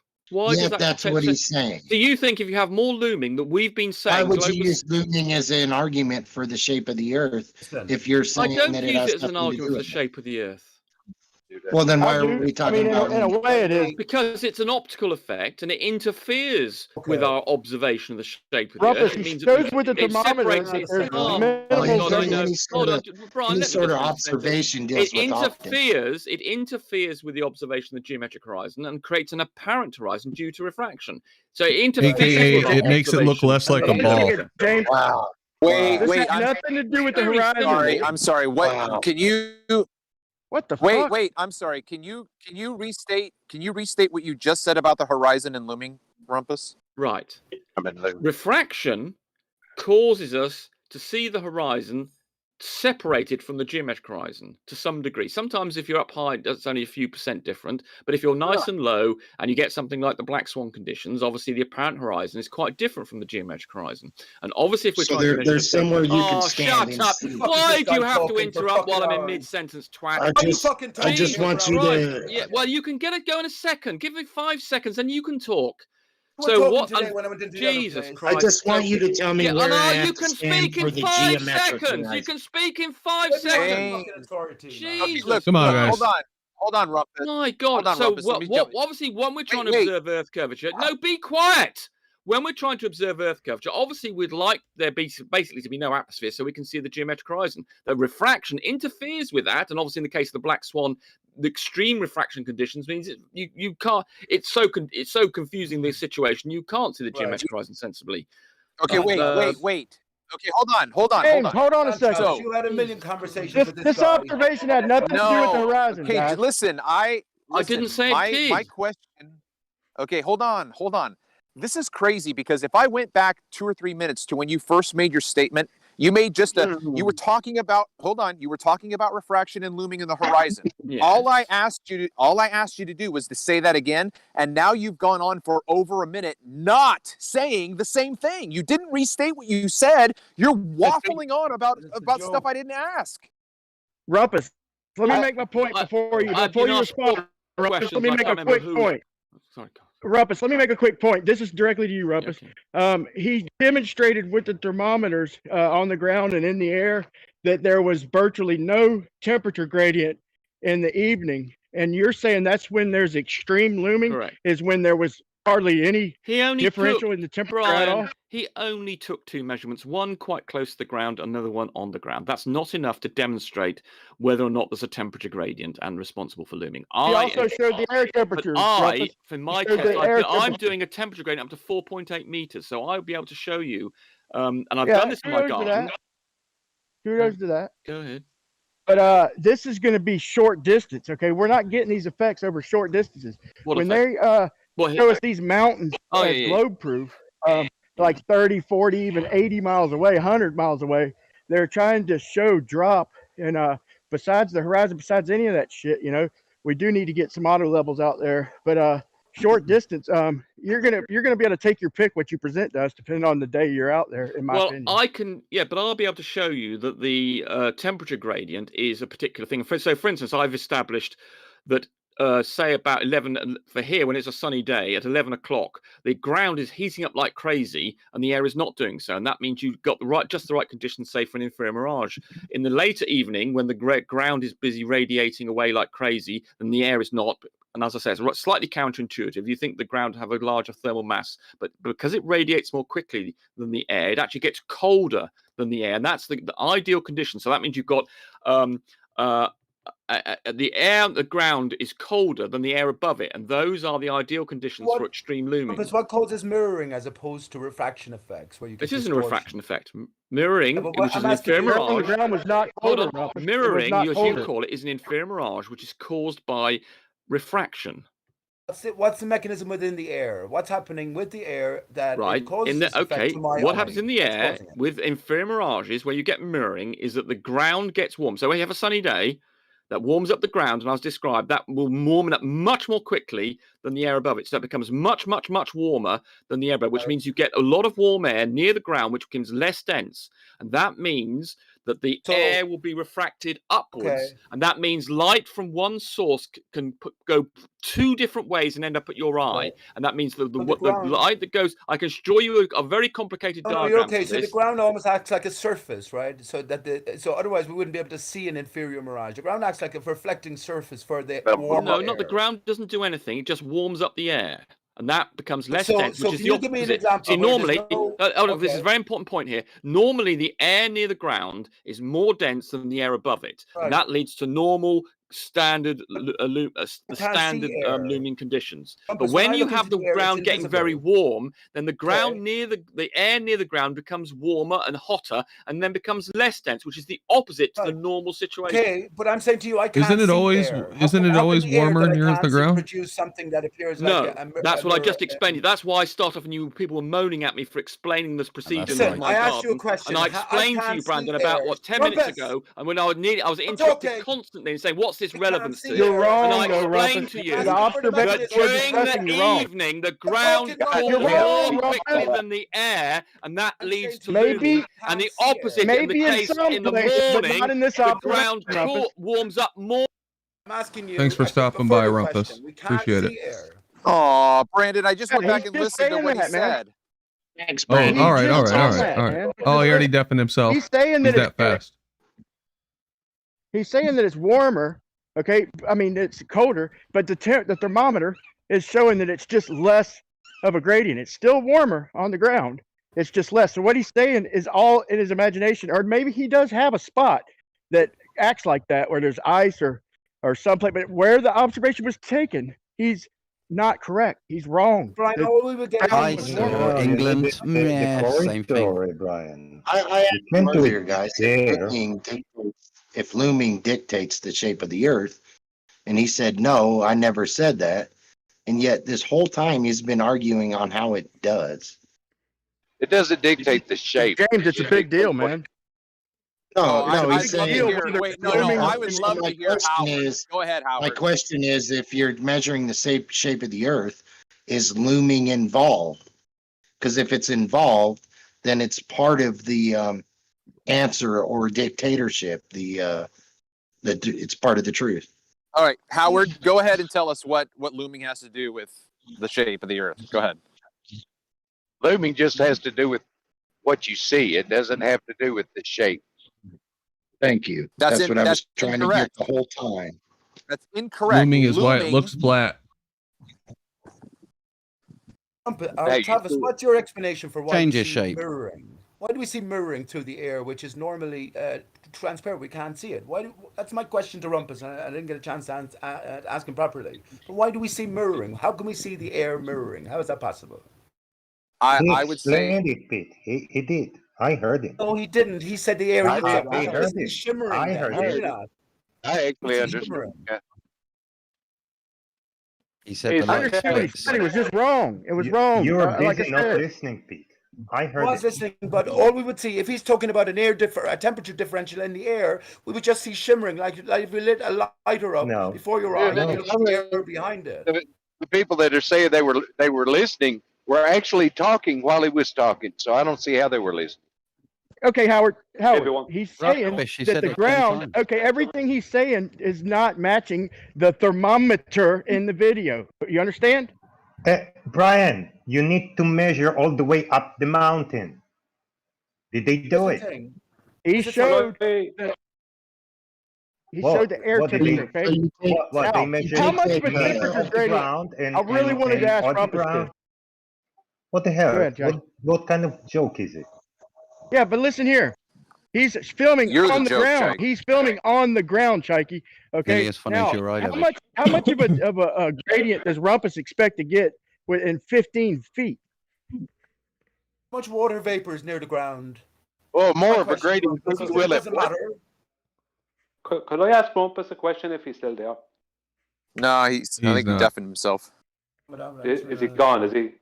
All right. Yeah. Thank you. I'll tell you, if he would just hush for a second when people try to cut in and ask like quick little verifying questions or just say one thing, if he would just stop for a second and then continue his point, it would be so more productive and less aggravating, man. You know, just Rumpus, when we go to butt in for a second. Now, if we go to get long and drawn out, you know, then tell us to shut up, twat.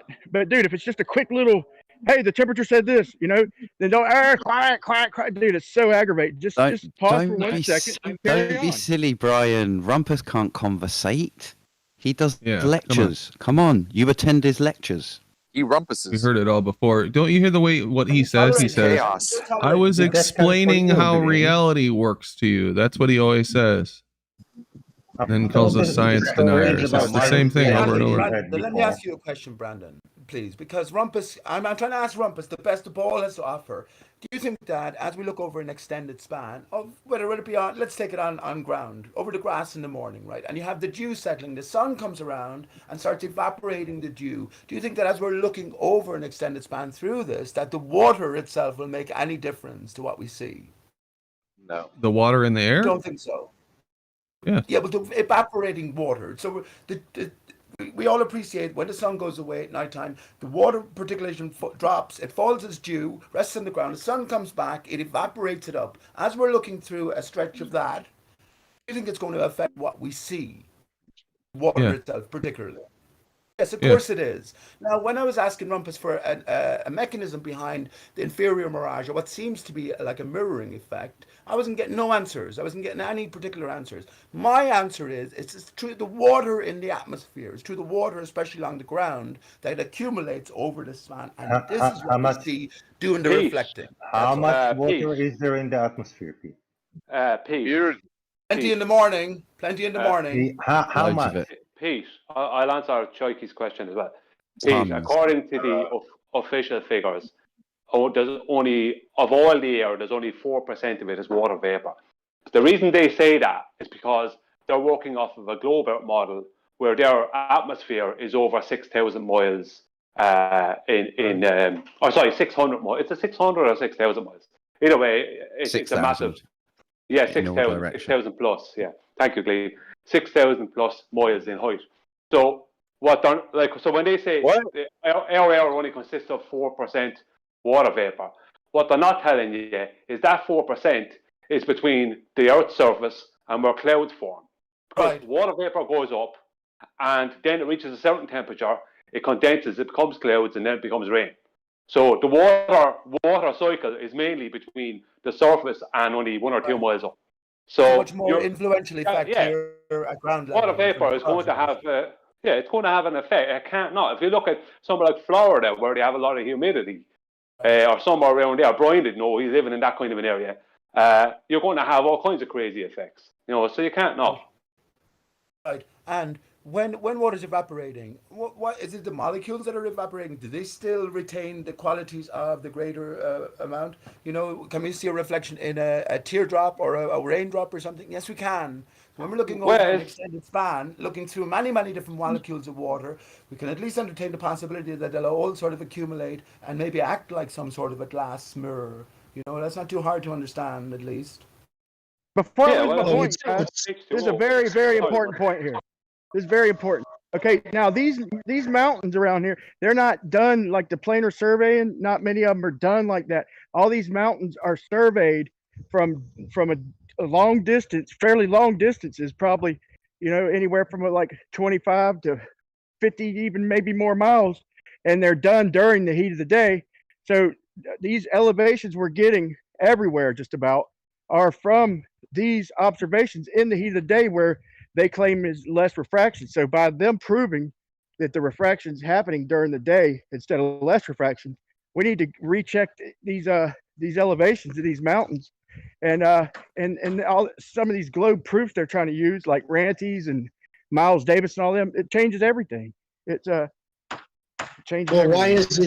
why is it you think even globe earthers, when it comes to measuring the flatness or curvature of the Earth, why do you think even globe earthers use water?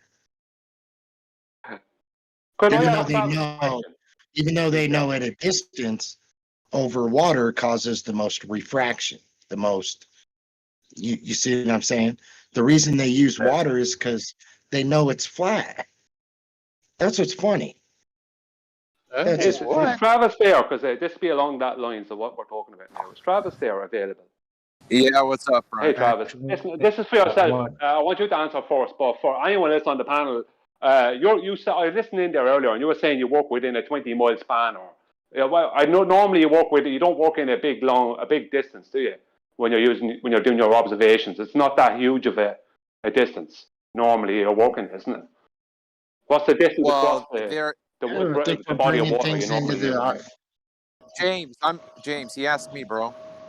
I just gotta say, guys, for a second, just a quick. What the fuck? Yeah. Oh my God. Just real quick. Go ahead, James. Take over there, buddy. We're bringing stuff in my opinion. I wasn't being asked a question or anything like that. Okay. So in California, when I shoot the Channel Islands are about 20 miles away, Brian. Yeah, and what is the furthest? That'll do. And your camera height is normally, am I correct that you normally keep it around 5.5 foot or 5 foot, something like that? Or you did at one point? Well, that depends on if I'm down at the beach. When I'm up at the parking lot, I'd say it's about 12 to 15 feet high. Yeah, that's fine. So what's the furthest you've seen an inferior mirage? Oh, wow. Wait, Travis, your observations are at about 20 feet. When you met, that's where you usually go, right? I can show you my Garmin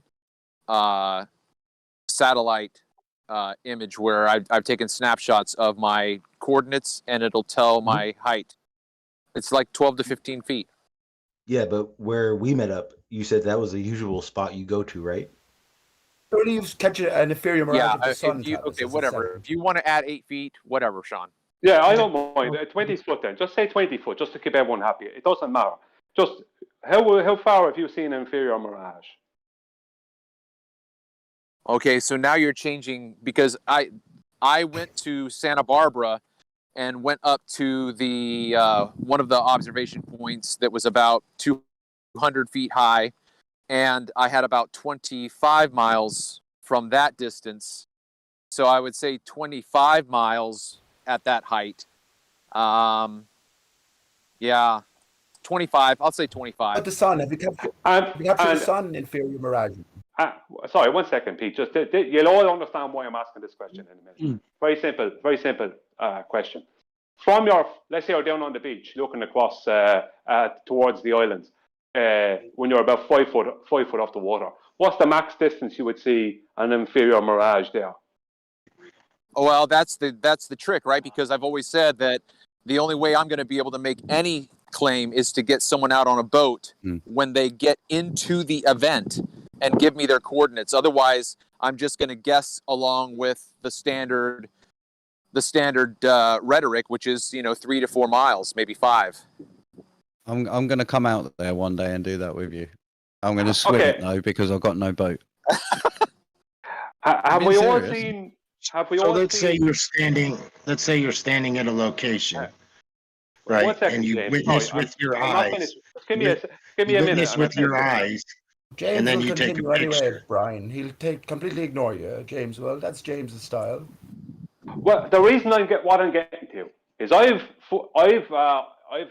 got inferior Mirage at 18, 19 miles away. And I've seen it further than that. And I've seen other people's observations where they've seen inferior mirages much further than that, let's just say. And I've seen people with inferior mirages from down low, right, at the water's edge. The thing about an inferior mirage is, and this is where I'm going with this, right? Inferior mirage requires a physical surface, whether it be water or land. It does.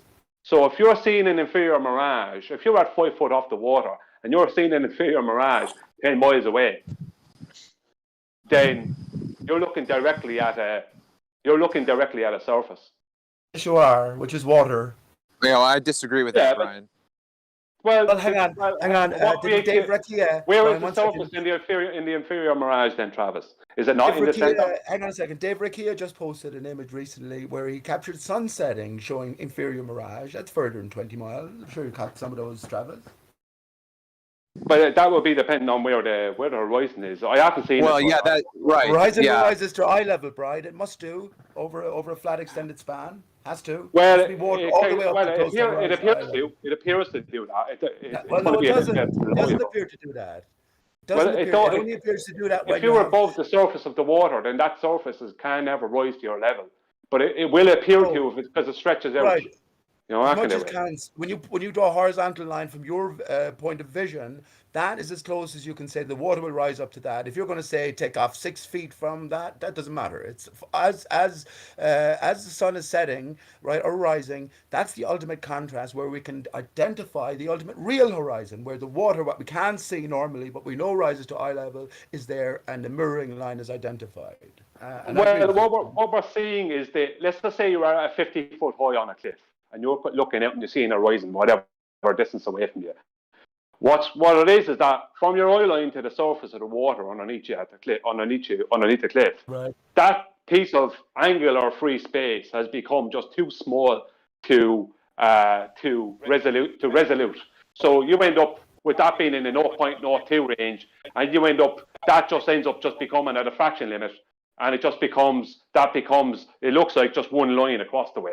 Your eyes are still 50 foot above the water, but because your visible horizon is so far away that it looks like it's at your eye line, don't it? That's how it works. Even from an airplane, it looks like that. Also, even though you're 6 miles above the earth, it still looks that way. Also, you have to take into account the greater scale. The further out you're looking, the greater the scale you have to take into account. Many miles can be squashed into a tiny fraction, as you are viewing it. Oh yeah, it's all the same. So when when there's no contrast, this is when the artificial or the movable horizon, this is the visible horizon, right? So we have to get these terms correct as well, or at least be clear about what we mean. This is the thing. Beyond that, right? Beyond that, it's still water.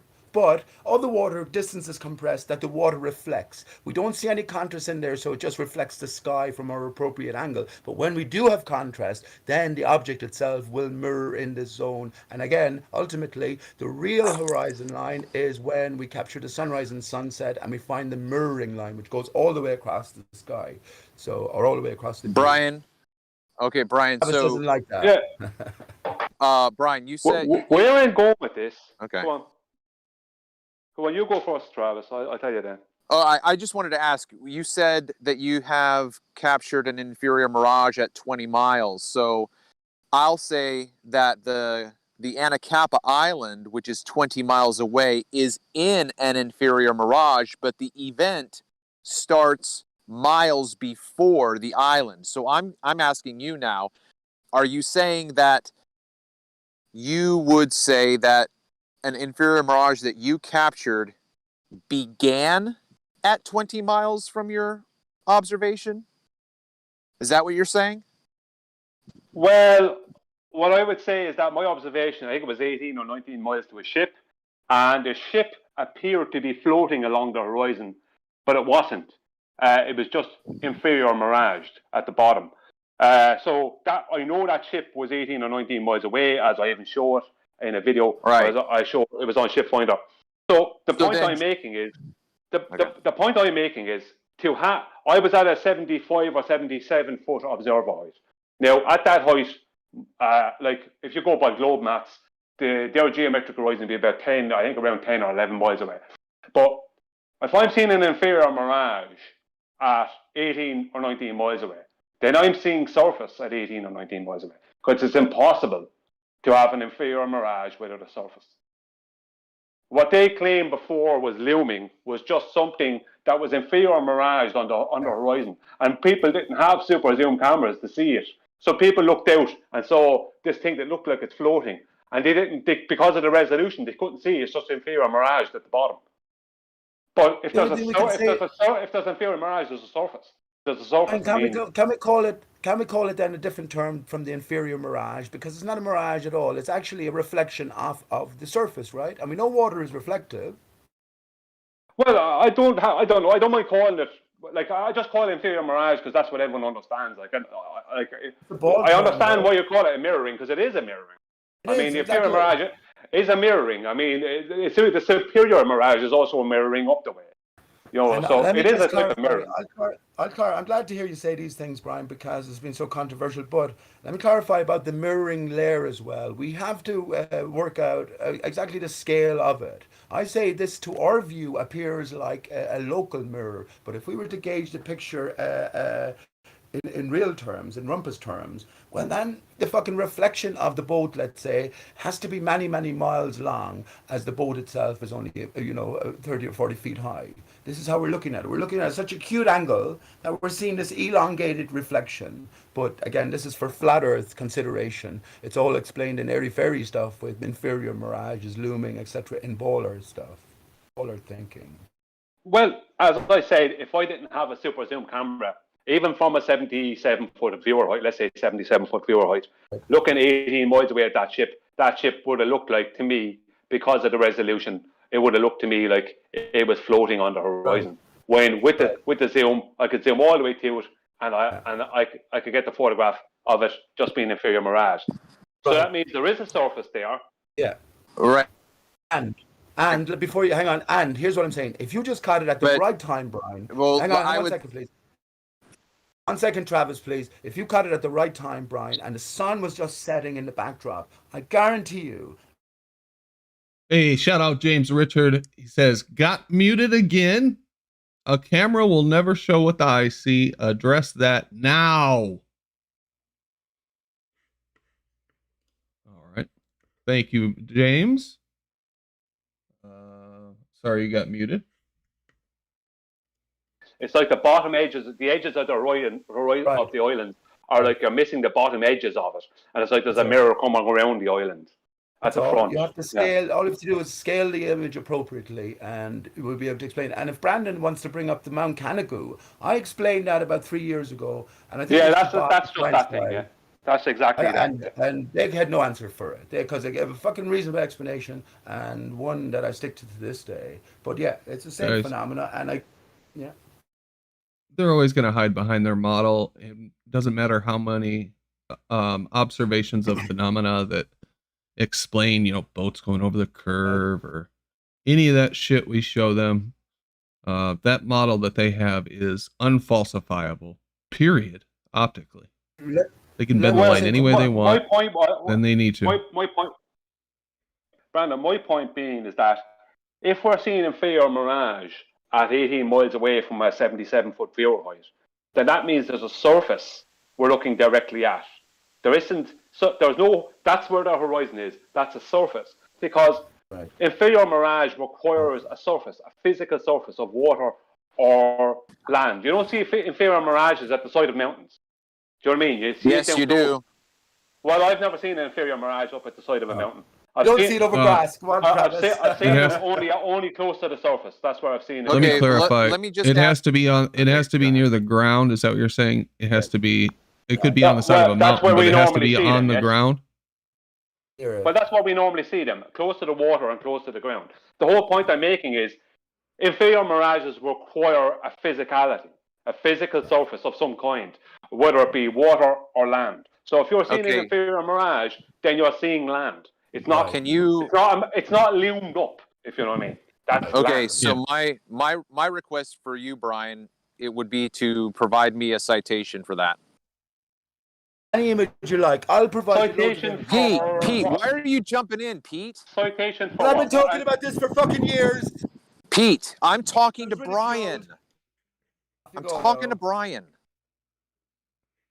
For what, Travis? A citation for what part? Okay, so I guess by the fact that you're asking me this question, you might not be familiar with what I've been saying for the past 3 years, but the mirage happens in the air. It does not happen on the surface of the water or on the land. And I believe that I can provide citations from Andrew Thomas Young where that is the communication. So, Andrew, go on. Andrew Thomas Young, the fucking baller. How would Andrew Thomas Young does all his area. Andrew How would the mirage his measurements? This is my area before it was. It is not. It is not your area. You've done nothing, Pete. Travis, how would it, Travis? How would a mirage be?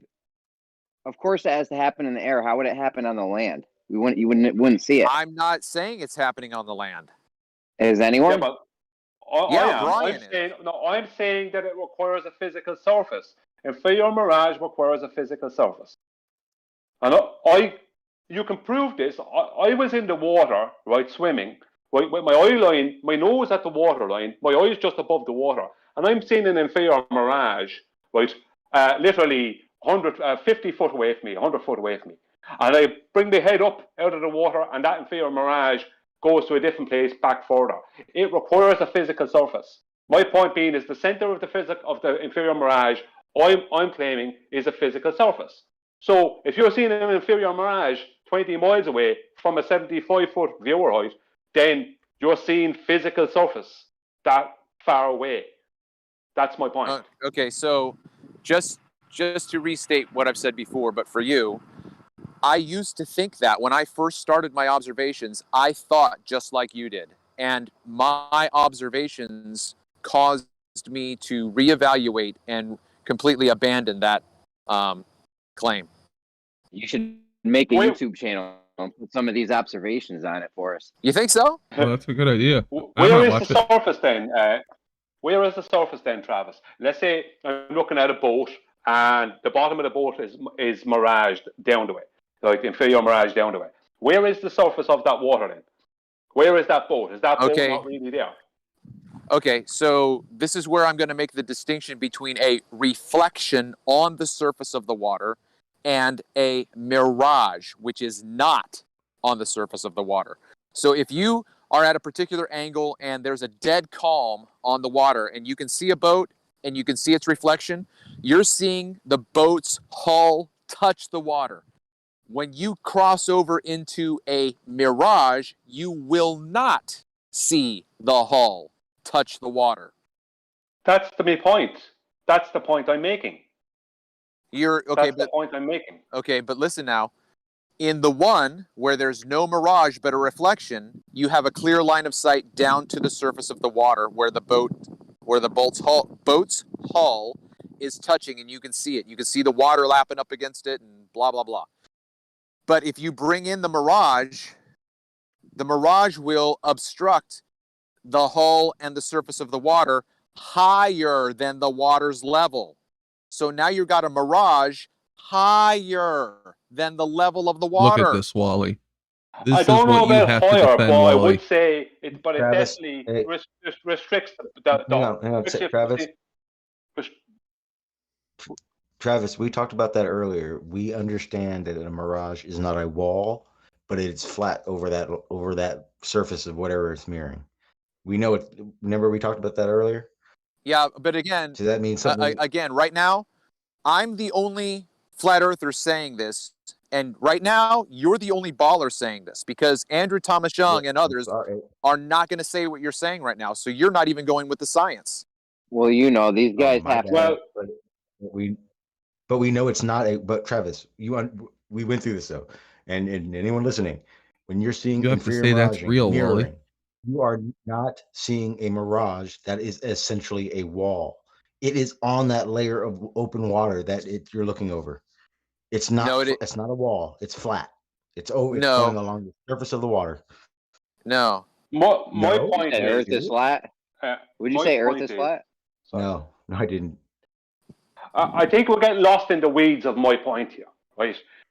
My point is, when I'm looking at that boat 18 miles away, and the bottom of it is inferior mirage, if you want to say, Travis, that mirage makes the water slightly higher on the boat than it really is, which I don't mind, right? But no, that's not what I'm saying. Well, I might argue with you. Okay, the point I'm making, I might argue with you on it. I'll be honest. I'd have to look at what you're talking about and then make deliberations because of the observations I made myself and what I've seen myself. But the point I'm making is Wally, you can't have you an have to inferior defend this. mirage without a physical surface. Inferior mirage requires a physical surface of water or land. So if you were seeing an inferior mirage of a boat, right, 18 or 19 miles away, at the bottom of that boat is inferior mirage down the way. If I'm looking at that from a let's say 75 foot viewer height, then I am seeing a surface out there. Okay. Well, again, I would ask that you find a citation for me because my research has not led me. My research has not given me that information, and not only that, but I had the follow-up conversation. I see you not defending this footage here, Wally. I'll publish it as well, so it's not going to be just hearsay. He affirms that the mirage happens in the air. Yeah, but Travis, can I respond? That divide is the Polar divide, right? What I would say on Pete's point, right, and this would be something I would make a point of as well. The majority of water vapor, right, is rising at the surface of water and the surface of land. When there's heat, that's why you get that mirage, that inferior mirage across a surface of land when there's heat. You know, like you often see it in a warm day down a road, along a road, like a tarmac road or something, right? They get very hot, and there's a lot of evaporation. Pretend that's real, Wally. So I would claim, right, that the inferior mirage is mainly due to an evaporation of water vapor. You got to look yourself in the mirror and go, "Yep, that's real." It's to reflect water, off of, Brian, right? Yeah, off the surface of water or land. But my point is that you can't have one of those without the physical water I know. or land. Okay. That's So the point. there was somebody else. There was somebody else trying to get in with a question. Who was that? If I could just react to what Brian just said, I've lived in the desert my entire life, and I can tell you that there are places where you can go and see that inferior mirage happening, and it hasn't rained in like a year. There's absolutely no water vapor being evaporated. I'd like to add on to that if I could. Hang on, please. Can I just answer that very quickly? No, Pete. Stop, Travis. You're embarrassing yourself. Okay. Well, listen. Okay, then that desert. Embarrassing you here. Listen. No, you're not embarrassing me, Pete. Say what you want to You're say. embarrassing yourself. Say what you want to say, but don't say. And let me just say one thing more. And let me just say. Can I just get one thing out, Pete? And it's going to be on your side also, okay? Between Pete and Travis, Columbo and now did say Brian, and a just whole one bunch more of people. This argument between the mirror reflective layer and the linear airborne mirage that Travis has been studying and taking observations, okay? The ether band. I'll call it the ether band. Well, that's what Sean was getting at. Sean was like, it's this linear thing. It's not a wall. So, okay, I was just trying to appease Sean right there. What I'm saying is there's a mix between the two. It's a fucking dynamic system. Brian is right when he says, dude, you got evaporation, condensation, humidity, winds, got all sorts of shit. You got ripples on Pete's water layer. You got ripples there. How are you going to get a fucking glass water layer on ripples, Pete? Anyways, there's a mix to both of them, and shit, we've been hearing this conversation between you guys for 3 fucking years now. I'm done. Yeah, let's just say we're all right. Brian is the first guy who's actually come out and fucking. We're all agreed right, with and me. Rumpus is I've been wrong. saying There we since go. 2016. Let me say to the guy who talked about the desert where it hasn't rained for years. Even in the desert, you can collect water. You can collect dew in the morning time. Right, so you might think it's rained for 2 years in your particular spot as well. But if you're looking over a vast, You know, Wally, it is funny that you have to defend this, but I just realize you're kind of selling us out, selling out the rest of humanity.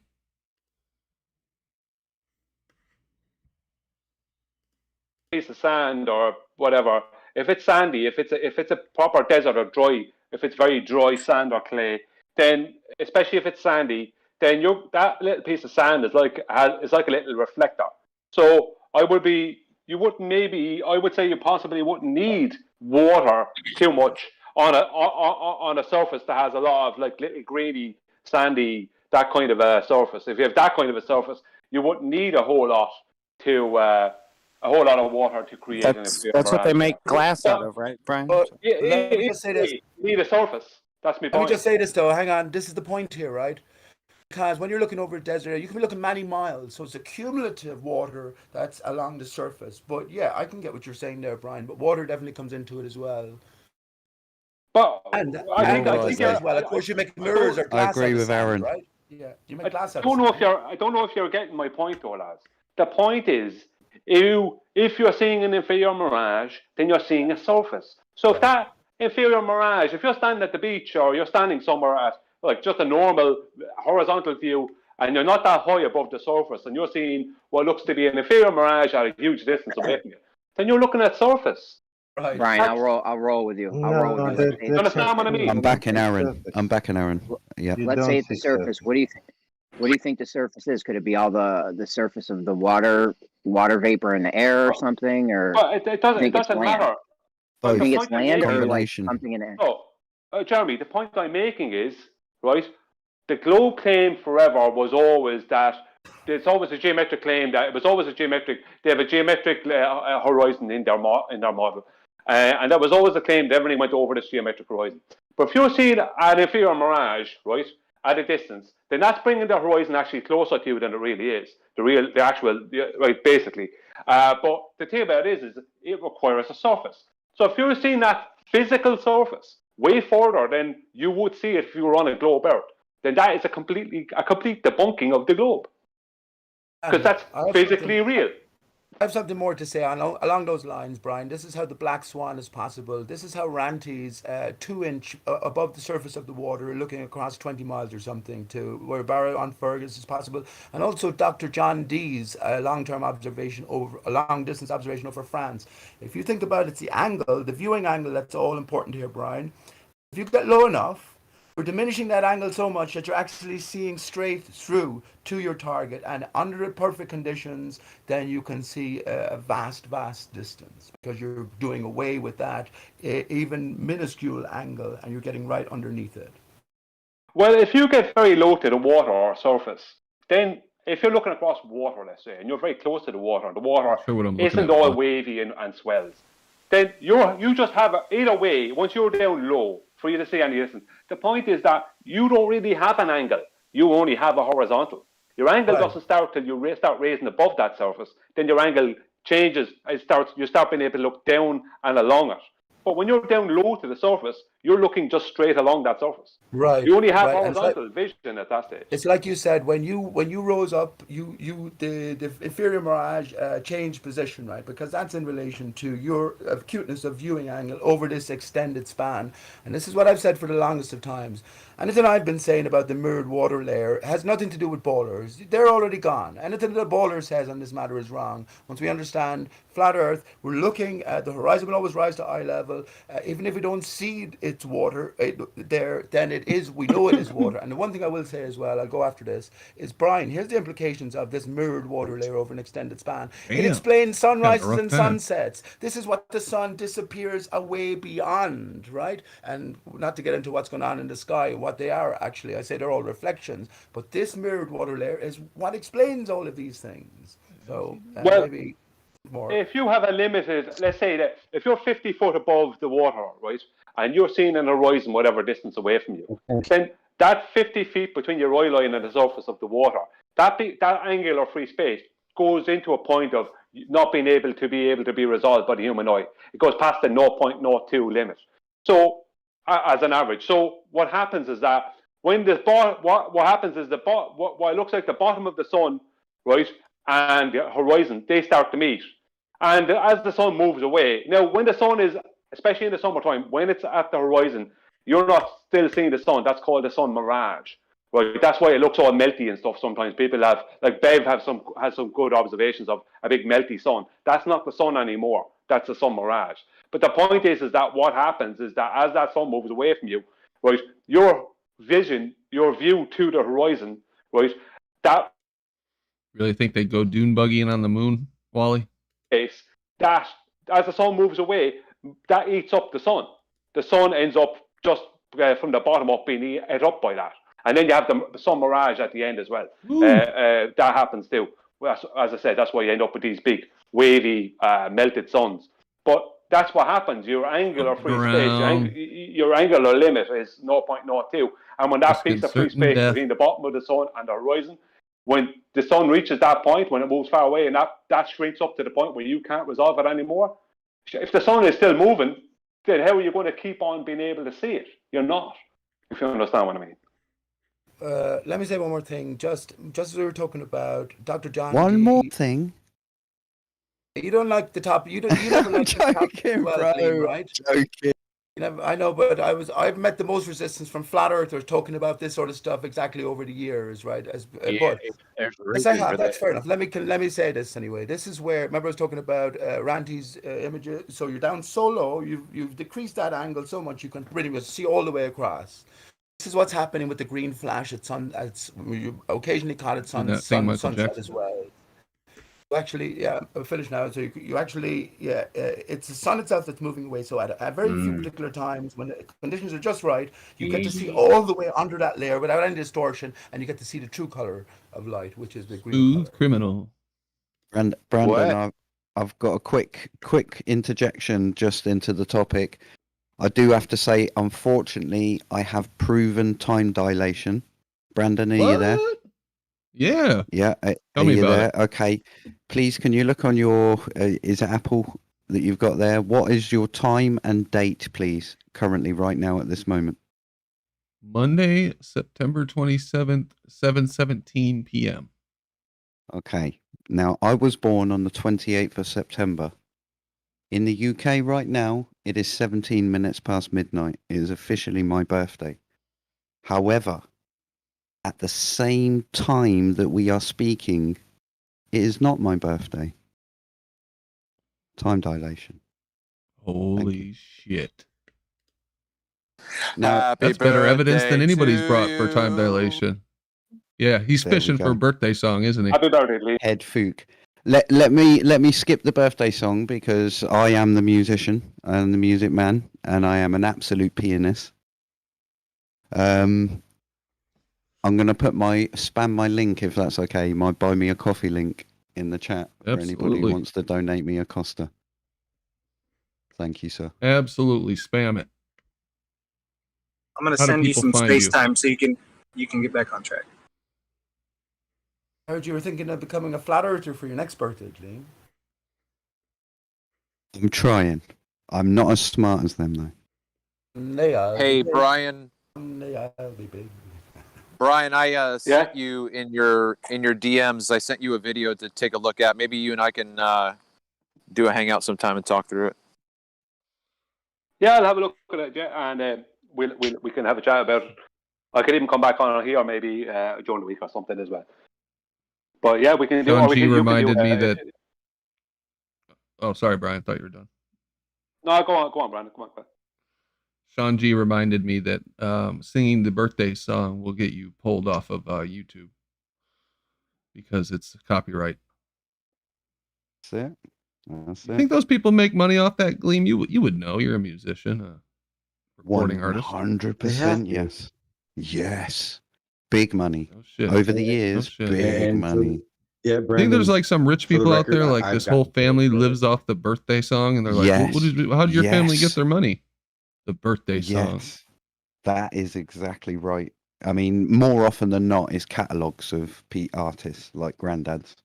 But yeah, one hit song that we all know and that is played regularly can support a family. Definitely. Wow. Put it this way, just to put it in the picture, it'll be $5 over there. If you're a decent B to A lister, it's about $5 per radio play. And you only have to play the first 20 seconds. So if you get a rewind at 21 seconds, it counts as 2. So if you've got a big deal and you're in a major, $5 per radio play per station per day. Damn. Think about that. Yeah, but the way that copyright works is like, for example, there's a radio station and they're on FM band 1 or whatever, and they have the right to play the music, right? So they put it across the bandwaves, but then you're playing it in your shop or in your restaurant. You're actually breaking copyright rules. So the only way around that is to have your own frequency, and that's a good thing about Discord. It's counted as a frequency. Discord is? Yeah, it's a separate frequency. You know, it's not YouTube's got their frequency, right? They've got their channel. So as long as you have your own server and channel that's separate, then you could play anything that you want. Huh. Interesting. It's a private server though. That's what this is. Is it? Even though it's a public forum, it's a private service and private server, which means that they kind of avoid any copyright because, put it this way, YouTube or the artists themselves won't be in here listening to you and recording everything because it's open. But it's a bit different in the UK. In the UK, what we've got is this thing called PRS, Performing Rights Society, and all nightclubs, all pubs, clubs, everywhere that plays live music all contributes, like, let's say, $200 per year. And that all goes into a massive pot. And then what they do is they send out agents, and they're just regular people that just want a part-time job. And they'll sit in a nightclub and they'll literally note down every single record that the person plays. They'll send their list back every week to the main office, and then they average it out, who gets what. And then big stars will obviously get the chunk of it, and anyone else gets little pennies on the end. Yeah, but in New Zealand, you're tied to the broadcasting standards. So no matter if you have your own frequency or channel, you still have to abide by the broadcasting standards rules. Yeah, definitely. Yeah, same here. Same here. We've got Ofcom. Ofcom's a big thing. It costs about 50 grand to set up your own FM station. That's the initial setup license fee over here. 50,000 quid. So that's about $70,000.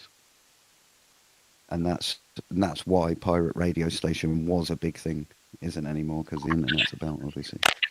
Hey, you remember that movie in the 80s with Christian Slater, Pump Up the Volume? Yeah, straight away. Gosh, Old yes. school. Well, in New Zealand, we had Radio Hauraki, and they actually used to go outside of the Sea of New Zealand and broadcast from there, and that's how they could get away with not having to abide by the rules. Law of the land, law of the sea, completely different. Yeah. Yeah, did they start? I've read about those before. The micro countries, places with like an old abandoned oil rig, or somebody tried to turn their house into a micro country and like put the paperwork in and everything, and it went through this whole long legal dispute. It's pretty interesting stuff. There is something to it, my own though. country. Yeah, there's something to that, though. You can declare it if it's mid-sea, even if it's in somebody else's waters. And There's this crazy guy in Mexico, and he actually built his own island out of water bottles and plastic bottles, and the Mexican government actually have put it on the map as an island. What? He lives on top of it? Yeah, he made like a raft out of plastic bottles and stuff, and then he puts them in these nets, and then he's building on top of it. And he's actually made, it's really massive, and he's got like goats and trees and an orchard and a house and everything. On old plastic bottles. Wow. Yeah, it's just like that's what keeps his island afloat, you know, and he has to keep going down and adding more bottles, you know, because his island's getting heavier. Wow, that's crazy. But that would suck. You'd have to live out in the middle of the freaking ocean. I read about these small islands like Rapa Nui, and there's like 200 people who live there year round or something ridiculous like that, right? After a couple generations, everybody's freaking related. So they gotta like either get people to come to the island, or all the kids leave because they don't want to marry their cousins or whatever, you know? It sounds fantastic because I've always thought, oh, I'd love to be on an island. No one would fuck with me. But just think about this. Even if it was fantastic, you lived on this island, you had all the food, animals, everything. You had everything you needed to survive. Your family grows. You got the civilization. Some motherfucker is going to come along and take it over, just like all the colonial powers did someday. They're just going to come in and wipe you the fuck out.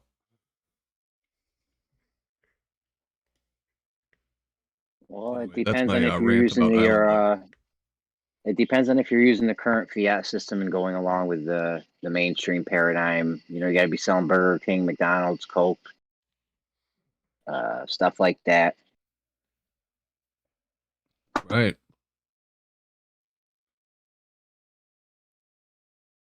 Yeah, that's something I've been thinking a lot about lately is crypto and where they're going with all this shit. Do you guys remember when the internet first started and it was like the Wild West? There was no fucking way they could control what's on the internet. And to some extent, it's still like that, but they didn't even try to control it. Like people were making millions, billions. It was crazy, the whole boom. And now they've clamped it down to the point where we can barely say what we're thinking anymore. In most places, they can track every fucking thing that you do. They got databases of every single click you've ever made, probably. Bit of an exaggeration, but pretty damn close. And I think that's what they're going to do with crypto too. They're just getting it in place, you know, first the carrot, then the stick. Once they get all that shit in place and they can track every single fucking wallet that's tied to you, every coin that you spend, that's some supreme control there. Great. They probably just heard you give them that idea, Brandon.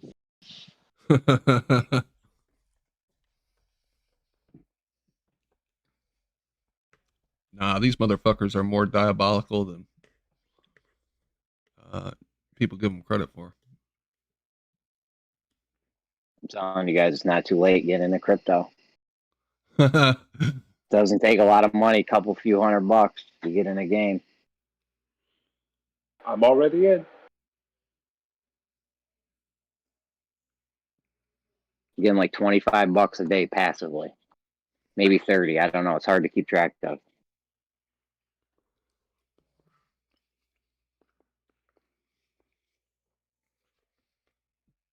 Yeah, there's definitely money to be made. Man, YouTube, we were on a stream, I think when Randy had the channel, when COVID first hit and Bitcoin crashed down to like $3,000. And he was like, oh, we should buy Bitcoin right now. I'm like, what are you, crazy? It's fucking crashing. That shit got up to 60,000 within months, man. 20x. Oh yeah, I would have just listened to him.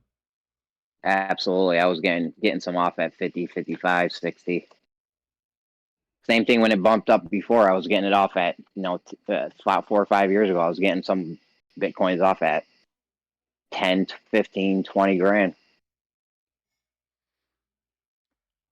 You get in the game, it's easy money. Right.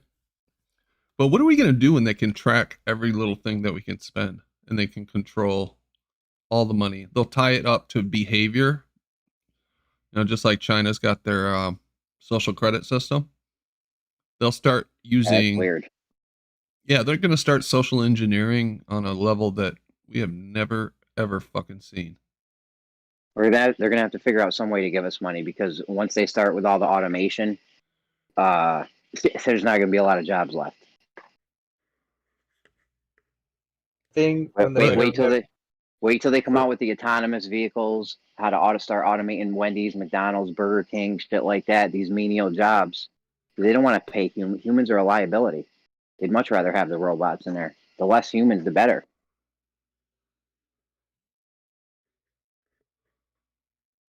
The original internet, it was like freedom of speech was ultra paramount, but that was only just because so they could make porn ubiquitous. No doubt, dude.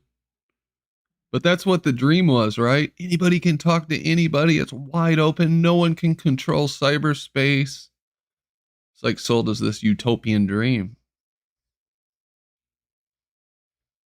It's the same sales pitch they did with Bitcoin. Like, no one can control your money. Governments can't just print more. There's a limited supply. No one can track your spending, which totally isn't true. No one can manipulate it. Yeah, right. Except we don't even know who made it, and that guy's still got millions of them in his wallet, and the Chinese government is the second largest holder of Bitcoin in the world. 30% of Bitcoin, I think the stats are 30% actually belong in the commercial world. Yeah. With Elon and all that lot in commercial enterprise, exactly where it shouldn't have ended up. So what the hell are we what are we getting ourselves into? That's what I always think. Where's this going? You're going to get Bitcoins, obviously. Yeah, but even the name Bitcoin, it's designed, so people end up owning a bit of one of those coins. You can buy a quadrillion other stupid altcoins, but a Bitcoin at the moment is $40-something thousand US dollars. So the ordinary person will only be able to own a bit of one of those. The ordinary working person, everyday person. So it's like its name says it all. But I think the best thing you can do is get into it, because there's no stopping it, and put yourself in a good position for the future. Those little bullshit coins, though, is how you make a lot of money. Make a lot of money on those little bullshit coins. No, how you make a lot of money is you don't sell the 0.75 Bitcoin that you had about 10 years ago for £75. Oops. Oh yeah, it's a never-ending string of mistakes. But I mean, there's nothing you can do. You just gotta move forward. You need the gas bill paid sometimes, though. Yeah. Well, they bought There's no way it's going to go to $11 more than $150. Come on, man. Get all worried, sweating. What if it drops from $150? I got excited when they hit $2,500 because I had gotten in them when it was $100 a Bitcoin, so $100-200. And so when it hit 2,500, I sold a few of them. I mean, that's a crazy 10x right there. Profit, yeah, straight. You never sell all of them. Now I still had some left, so I was getting them off all the way up and all the way down. I'm shocked that there is not a flat Earth coin at the moment. There is. Yeah, they're shit though. Are you all Yeah, invested in? No. What, are they backed on ETH? What's the use case? They're on BCS, which is the best coins to get into are on the Binance chain, and they're the ones that pay passive income. Like I make I don't know, 20, 25, $30 a day. And I don't even have to do anything, no trades or nothing. It just ticks in every minute. And that's the best way to do it, I think, because those coins still have a chance to go way up. Now if you're making a $1 a day off a coin and it does a little 10x, now you're making $10 a day off it. So I'm more of a long-term investment, fella. Me too. This is long term. You haven't gone into Tron Case or Daisy, have you? Any of them? I got a little bit of Tron coins. Yeah, that took a bit of a turn for the worse, didn't it? Tron. I got 2 or busy on the something it Tron was. network with that BTT coin.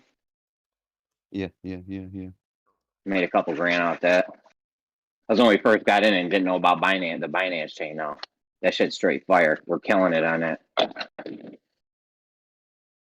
Jeremy, how do you realize the value? How do you realize the value, though, of any of the coins you have? You can withdraw it right to your checking account, Cash App. It's so easy to withdraw these days. It's not even funny. Is your checking account denominated in coins or what? Oh, a checking account in a bank. Dollars. You get it straight dollars, right to fiat. Yeah. You get charged a fee. So it always has to go gas back fees. to fiat. It's all I'm kidding. Yeah, you get charged a little fee for it, but I mean, it's not bad. It won't be it's only a matter of time before fiat though is crypto anyway. You're not going to wait. It's only a matter of time because the digital euro is coming. The US dollar, there's already basically a digital dollar. So yeah, most of it's Pretty digital. much. I think only 3 to 7% of the actual currency in circulation is the actual something you can touch. Most of it's all digital. yeah, it's actually been mostly digital for a long time, but we just we weren't. Yeah, absolutely. These motherfuckers will never limit themselves to not being able to mint more coins. They're never going to say, all right, we're only going to have 10 trillion US dollar coins, and that's all we'll ever have. Never. Not a fucking chance in hell, man. They'll make their own coin with like endless supply. You know? There was actually a funny meme. They were talking about the US dollar, saying it was a coin. And people were like, "Oh, that's a shit coin." And the guy's like, "Well, I just described how the US dollar works." You know, unlimited supply. You know, it's just a bad coin. It would be a bad coin. Oh yeah, I saw that. Yeah, that was pretty funny. Remember that meme? Yeah. I mean, yeah, if the market goes up, market goes down, it don't matter. I make money every day. I try and find my coins are very, very limited in the amount, as in the different coins I have. It's only 3 or 4 coins I want, and I just try and find coins that are heading to become deflationary and have a very good market cap. Yeah, I'm in like 200 coins probably by this point. You know, I like to diversify and shit, and I pretty much just get into everything. At this point, I'm only getting into shit that pays passive income because I'm not really a good trader. So I hold a coin long term, like you said.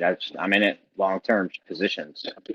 So Wouldn't you say, Jeremy? Wouldn't you say that's kind of a deflation of the dollar, though, using a speculative coin or investment? You know, let's say you put $1 in, and now you're going to cash out at 10 grand, right? yeah. So what does that do to my dollar if I was not invested in those coins, right? You know? I don't give a fuck. Okay, all right, that's the key. Okay, no problem. Yeah, but it's a zero-sum game though, Aaron. So Jeremy's just taking somebody else's dollars, you know? Yeah, I could have invested in a business or a rental property. Same thing. I put in X amount of dollars. It's any business.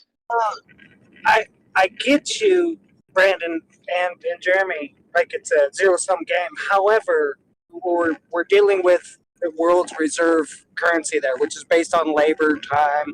You know what it's supposed to be based on. I know. I get it now. I don't think it's based on any of that. It's based on how much they want to make. It's based on the power of the United States military. That's what it's fucking based on. We want to print $3 trillion this year. We'll print 3. We want to do 1 next year. We'll only print 1 trillion. Whatever they want to do. So, yeah. So what happens to the guy at the bottom, right? You know, he's fucked.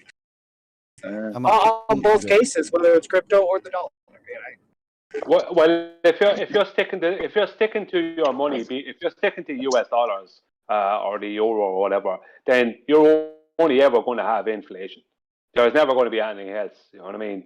I mean, if you go back when the euro first came in, you could buy a lot more for a euro back then than you can now. That was like 2002 or something like that. I mean, in the crypto space, they make deflationary coin, where the amount will actually go down over time. What's up? Yeah, like if you look at Bitcoin, for instance, right? That's the best example, I suppose. Is Bitcoin is not even after going deflationary yet, and it's still they can only account for, I think it's 18 or 19. That's what they say, 18 or 19 million Bitcoins. But there is only 21 million. There is only actually 21 million Bitcoins. So the thing about Bitcoin is, come on, yeah. Go ahead. Go on. I was going to say No, just saying Bitcoin could actually be considered deflationary because so many people lose so many coins every day that the amount just keeps getting lower and lower that is in existence. You know what I mean?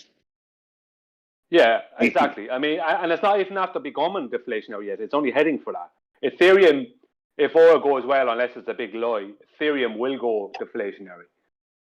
You know, after 2.0 upgrade happens. But I mean, if you can find a coin that's got a good market cap, that means there's a lot of confidence in it. There's a lot of, let's say, Wall Street type confidence in it. Then and it's going to go deflationary. You can't beat that. Sorry, I'm telling you guys, anyone in crypto, get into Binance chain, get MetaMask or SafePal, super easy. Get into Binance chain, go on Pancake Swap, buy some tokens, stake them right on Pancake Swap, which is passive income. There's a whole bunch of places like that exist. It's easy. What's the regulatory body for crypto? Any one of them? None. It's kind of only starting to be regulated now, isn't it? Really? You regulate how much you want to put in there.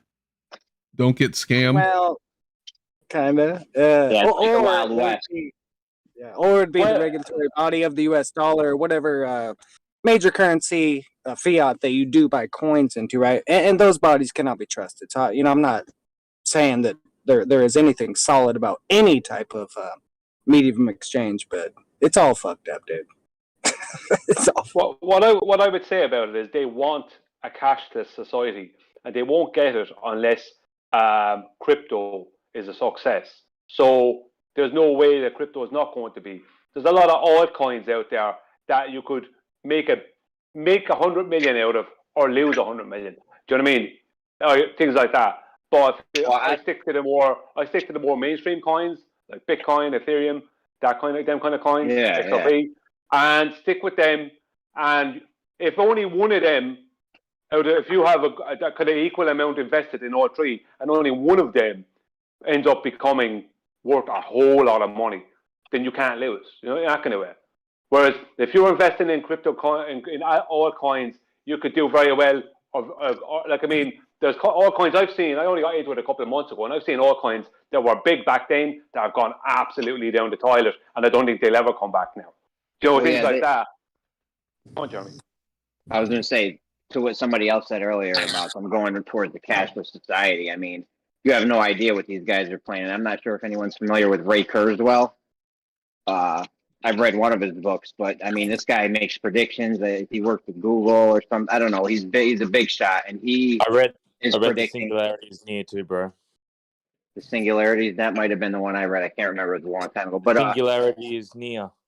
Yeah, I think that was it. He's big into like transhumanism and shit like that. But this guy says pretty soon they're gonna have a chip in your brain. You can access the internet instantly, and they'll be able to shock you.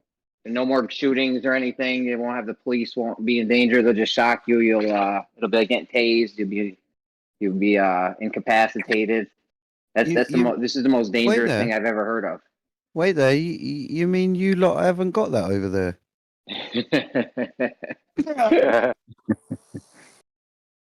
There's for a long time the whole world with the advent of central banking fucking 500 years ago, whatever it was, right? It creates the largest Ponzi scheme, and that's why you have to colonialize other countries and just get more people involved in your currency, your manufacturing, your labor for blah blah blah, because it's all just a big Ponzi scheme. In the end, there's not enough to pay out anybody. If we're all just to turn in our fucking coins and our paper receipts, our dollars, right? There's not enough to pay without printing more. What are we gonna get? A piece of dirt or something with it? Like what? There's nothing behind it. So I guess like Jeremy said, fuck it. If you're in it now, let's fucking get it. Get out.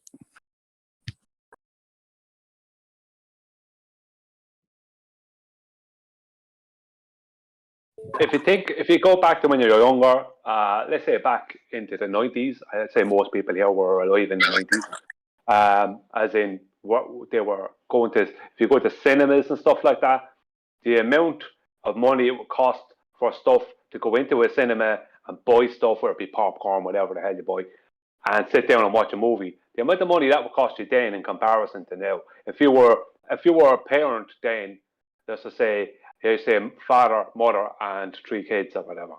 Think about the difference in money now, just US dollars, from how much it would have cost you back then to how much now. That'll tell you about inflation. Can I just say like and subscribe, please? Thank you very much. I'm telling you, your grandkids are going to be wondering why you didn't buy crypto. Like, I'm wondering why my parents didn't buy like 10 shares of IBM stock when it first came out. You'd be a billionaire right now if you had. Same thing with some of these crypto coins already. If you had bought a few $100s worth of Bitcoin when it first came out, you'd be a billionaire right now. Only if you traded it in for inflated dollars, right? Yeah. I mean, inflation ain't gonna really. If you got $1 billion, inflation doesn't really matter unless it's hyperinflation. Then you have an issue. But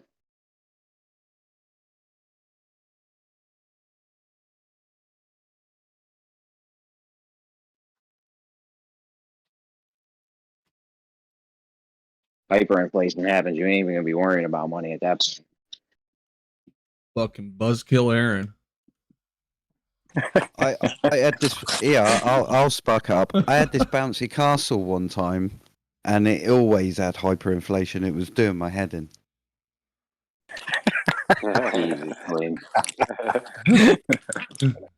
Oh fuck!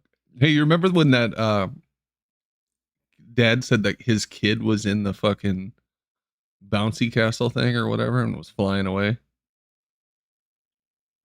You guys remember that?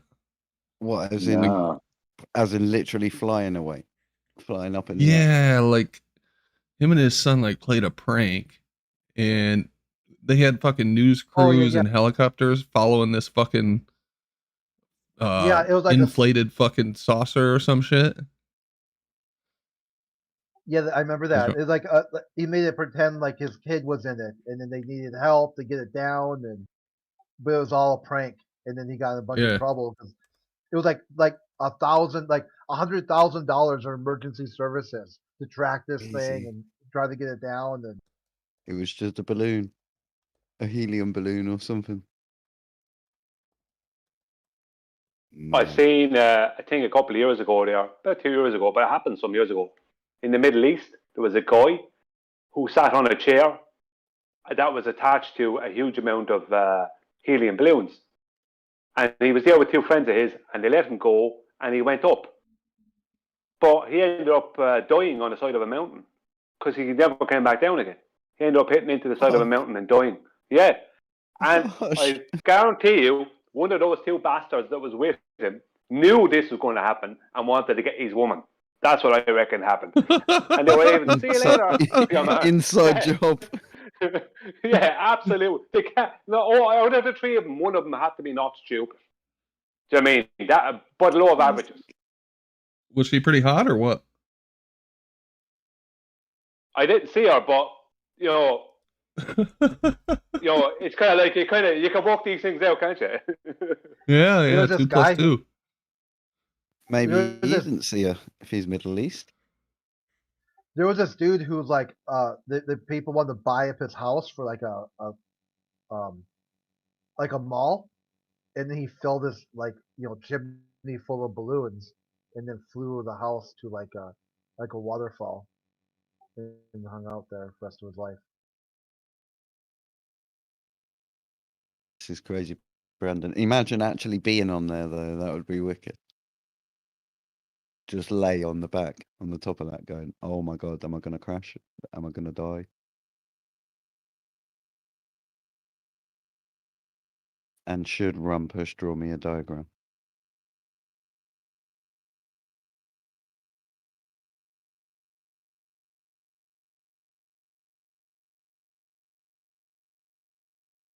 Have I lost everyone there, or have you all just gone silent? I'd No, like that- Rumpus that- to draw That a was funny, diagram. Gleam. That was funny. That was funny. Yeah, did the police come in or something?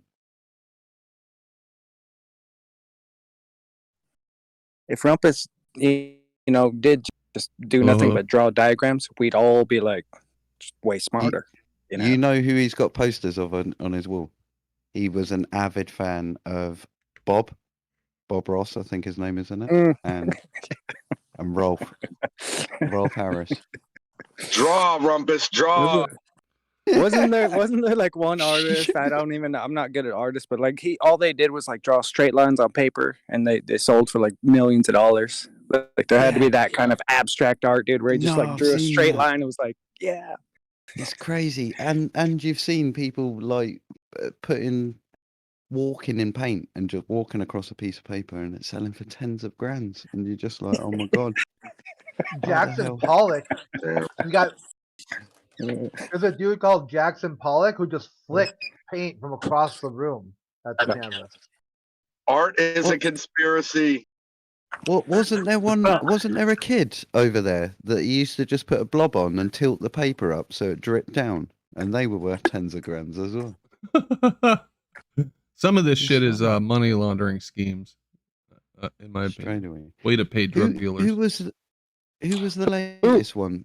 He just sold a sculpture, an invisible sculpture, for 16 grand. Oh, and I've it was heard about literally that. a mirror. That's crazy. Seriously, put invisible sculpture. Invisible? I swear to God. I swear to God, it is definite. It sold for 16 grand. It So was he like sold the podium? The pedestal? he called it the essence of the soul or something like that. And he says if you look close or something, you'll see, I swear. Invisible sculpture sold. Speaking of the essence of the Yeah, soul, look, 18K. Speaking of the essence of the soul, have you ever seen that supposed like study or whatever that was done in about 1901 by a guy that was trying to scientifically prove that human bodies had a soul? So he would weigh people as when they were alive, and then they'd be on the scale, and they would lose 21 grams, I think it was, after death. And he said that this was the soul leaving the body. Yeah, it's them shit in their pants. Well, no, it's all on the scale. I mean, it would. The peas on the scale too. Oh, okay. There's the invisible sculpture in that. I can't find a picture of it. No, that is it. Can't What are find you on about? What did he sell? The frame? That What the is fuck are you talking about? It's in that square. It is Oh, he invisible. sold the square, huh? Oh my god. No, he puts it on a mirror as well, and they get presented it, and it is just literally. It's like, have you ever done that prank when you were a kid and say, tickle the gnome under the chin, my invisible one in my hand, and then when someone tickles him under the chin, say, oh, you dirty get, and he's double the size, say he's that big, as if you tickled him in the balls. Yeah, that's exactly all that is I'm going to sell you something imaginary, and someone paid for it. It's amazing. So where are they going to fit that? That is- That's pretty big. That's not going to fit in your living room. You can do it sideways. It's okay. It's invisible. Oh yeah. You can just bring it out for parties. Well, you have link contract then. You guys want to see my new sculpture? You got bumped. You got ripped the hell off with that. There's nothing there, mate. Nah, look at it. It's the essence of soul. Come on. Paid 18 grand for this. How's he going to know if someone robs it? Exactly. What'd you get for your birthday, Gleam? Nothing yet. What'd you do? It's literally 1 a.m. in the morning over here. Just turned. Oh, so tomorrow night, or Yeah. tomorrow's going to be the day. I'll be woken up by kids at 6:30 with the big old song, the copyright song. Awesome. I actually made you a sculpture for your birthday. Was it worth about 18 grand? Yeah, that's the typical sales of that. We send it to auction and just send the cash over. No, it's free shipping. He'll just ship it to you. It's free shipping. Prime, same You day got to send me delivery. $500 so I can pay the freight costs. Costs gone up, you know. It's crazy though. I love. Put it this way: the world's going like that. I've said it many times that the biggest taxi company in the world doesn't own any taxis. The biggest hotel company in the world doesn't own any hotels. Exactly. Come on, that's bananas. Are you talking about Uber? Is Uber the taxi company? Yeah, and the biggest online shop doesn't stock any product. Amazon physically doesn't stock any product.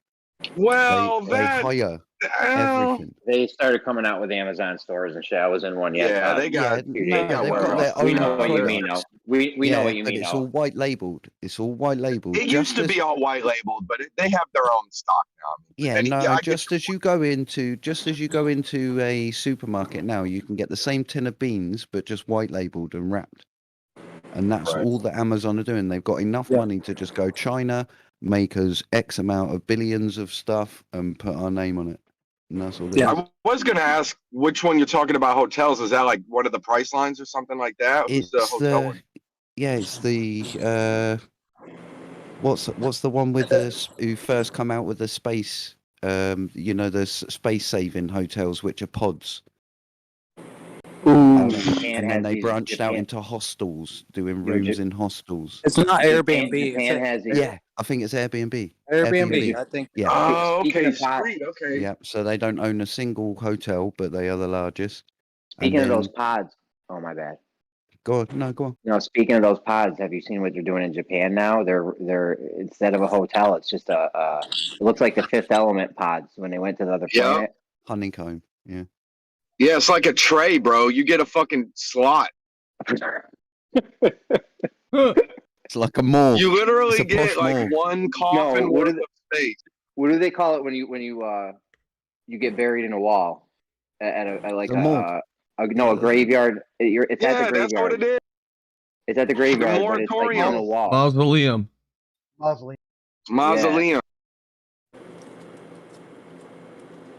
Well, I'm not shitting you. You can go to Hong Kong right now, and you can spend $1 million a night at your most lavish fucking apartment flat, fucking 1,000 feet up if you want. But normal people, travelers, I'm not shitting you. You got to walk through this maze of underground shops and go up all these dirty stairs full of fucking cockroaches and shit, and you finally find this little desk called Apple Hotels, and that's just the most affordable if you're a traveler. And I'm not shitting you. There's just enough room to open the door to get in. There's a bed on your right and a bathroom on your left. And there's no room for your bag, right? You have to start throwing all your shit right on the bed. It's only like 6 feet wide, but maybe 10 feet long, like a jail cell. That's a straight jail cell, son. Exactly. Hong Kong is the most condensed place over there, isn't it? Yeah. And rightfully so, because you're not meant to spend your whole day in your apartment, I think, or if you're a traveler, you want to get out, so they just... Is it the most condensed place in the world? Probably, right? I heard the construction there just straight up never ends. It's under a constant state of construction. With limited territory. Just on one mountain, isn't it? Side of one mountain. Yeah. The most dense populated, let's say, structure, I'll call it a structure if you look it up, is just out. It's still within the Hong Kong territory there. But how many people? Over 2 million or something in this structure. In this one structure. Look it up, dude. Yeah, that sounds like Peachtree from Judge Dredd. Yeah, it's just like that. Yeah, people live like their whole fucking life in there. Yeah. It's like one big apartment block, and that's where you are. That's crazy. That is if crazy. Anyone's seen Kung Fu Hustle, that one in there is based on the biggest one or a big one known. God damn, that movie cracked me up when I first saw it, when that baby rolls down the hill. Yeah. Holy shit. I'm thinking of the right movie. I got another sculpture on my screen you might like. You can have this one as an alternative, Gleam. Yeah, that's cool. Yeah. At least you get something. Cool. Was that the time, though, or date? Because we've got some time dilation thing to sort out, remember? Oh yeah. It could be 2:15 in the afternoon. Depends if Armut is military trained or not. You see. Well, it depends on how fast this toilet's going too. True. Or it could be a futuristic prediction of what masks will look like.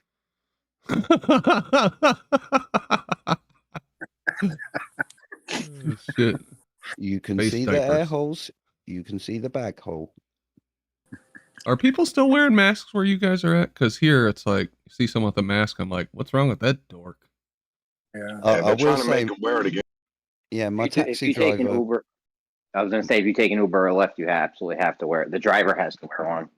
Yeah, today, in all honesty, our guys are not. But there was a guy there. He said, "I'm doing it for my own health." But we've all still got all the plastic shields anyway.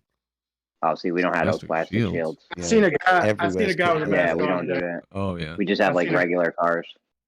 I seen one guy with a mask on today at the Kangaroo, which is a convenience store around here. But everywhere else I went.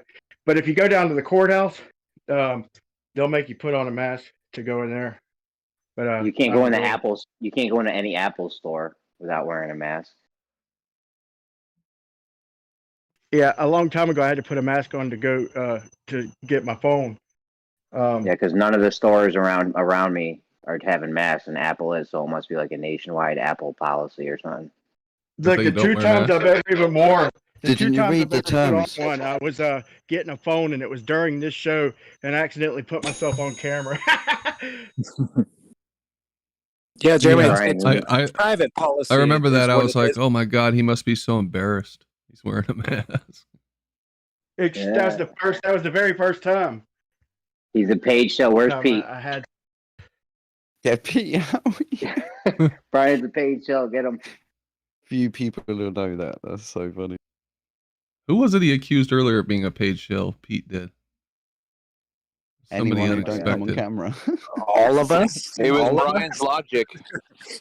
Was it Brian? Yeah. Earlier today, Brandon. Yeah. He was doing that last week too. I think it was Thursday or Friday. Yeah, last week he did it. Everybody. Hey, you don't want to talk about the mirror water layer for 2 fucking hours? You're a fucking paid shill. Take off your mask. Take off your mask. Yeah, remember that? Let me just say, All I know, right, is about 3 years ago in the UK, it used to be them damn Muslims covering their faces. Nowadays, it's obviously everyone covering their faces. But again, 2 years ago, it was them damn foreigners coming over here taking our jobs. 2021. I don't know whether you know what's going on here, but we got a massive shortage of drivers because we're not allowing visas into the country for foreign people. So What? it's now, yeah, that's seriously. Put it this way: our minister was on TV, and the news was saying, "Look, you're offering free visas or temporary visas to ballet people who are in the professional arts of ballet, but you are charging and making lorry drivers, jump through hoops." And they've just changed it all, literally today or yesterday, saying that no, we're allowing truck drivers now up until the 24th of December, because obviously Santa and all that lot. Santa's got a big say in the government nowadays. Yeah, they're not going to need to worry about any of that pretty soon because they're going to have autonomous vehicles. Why do you think they're pushing so hard for this? Isn't there claim a big shortage? Not shortage, a gas, right? So there's Petrol, lines at your BPs everywhere in my whole city. Service that a truck provides. Right? Yeah, in my whole city, all the pumps have got labels on saying out. Literally at the moment, you got people driving around. This is what I find so ironic. They drive around for hours trying to find petrol because they've only got a little bit left, and they got to go home. Nothing left. It's irony. But people can't are buy being gas idiots. over there. Well, it's. I think it's BP. If you look into the news, me as my mind, I look straight away to what just happened a couple of months ago. And 1 month ago, literally nearly to the day, Iraq has just sanctioned BP to have a massive giant oil field to mine. So they can they need investment. So obviously BP are not going to go, oh, we can do a GoFundMe for that. They've just gone, oh, we know some people in the news that could cause a little bit of mass hysteria. Yep. Oh, Get the we got people no all truck excited. drivers. Yep. You've got so many people, so many truck drivers saying we have got 60 million litres of fuel in our depot. We've got no shortage of drivers. We've even got a backlog of people wanting to become drivers. It's all a lie. Whatever they're telling you on the news is complete lies. Yeah. And it seems like that, but obviously we've started to get the food shortage as well. All the supermarkets are going bare.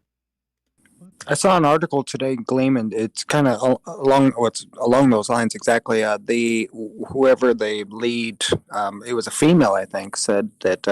So I don't know if it's prime minister or whoever it is in your country, but said we will not bring in the quote unquote National Guard, whatever that's called in your country, or the civilian armed services or whatever. Yeah.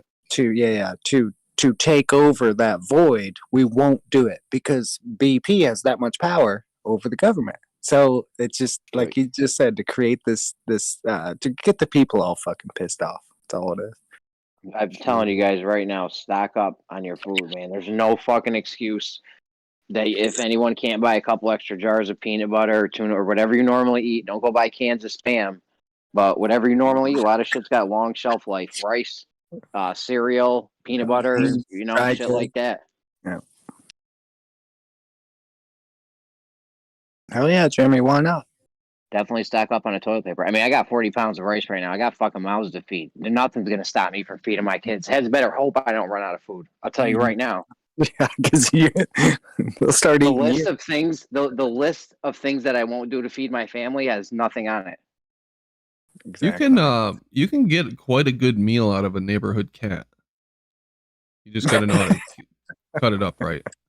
Oh yeah, we got tons of rabbits and shit. I got 4 cats live in my house right now, so they're straight killers though. They bring me food. The one who's got 3 chipmunks this summer. Them cats, they my live cats are. Listen, chickens are cheap, man. My hen started laying eggs, and I got you just got to fight the raccoons off. But bro, we don't all live in hill. Brian, we can't all have chickens. We don't all live in hillbilly heaven. Oh, yeah, well, you just need a little cage, man. If you have if you do have the luxury of being able to have enough space for a little cage, then the hens, they lay eggs whether there's a rooster or not. They just they won't get fertilized without a rooster. But you can get a hen for probably about $20. It'll lay you a fucking egg every day. Just feed it scraps. Brian, you could sell your 1978 Firebird and get more chickens. You could do that. What are you talking about? 1978 Firebird. Hillbilly heaven. Gee whiz, you missed the joke. Anyway. Oh, okay, got you.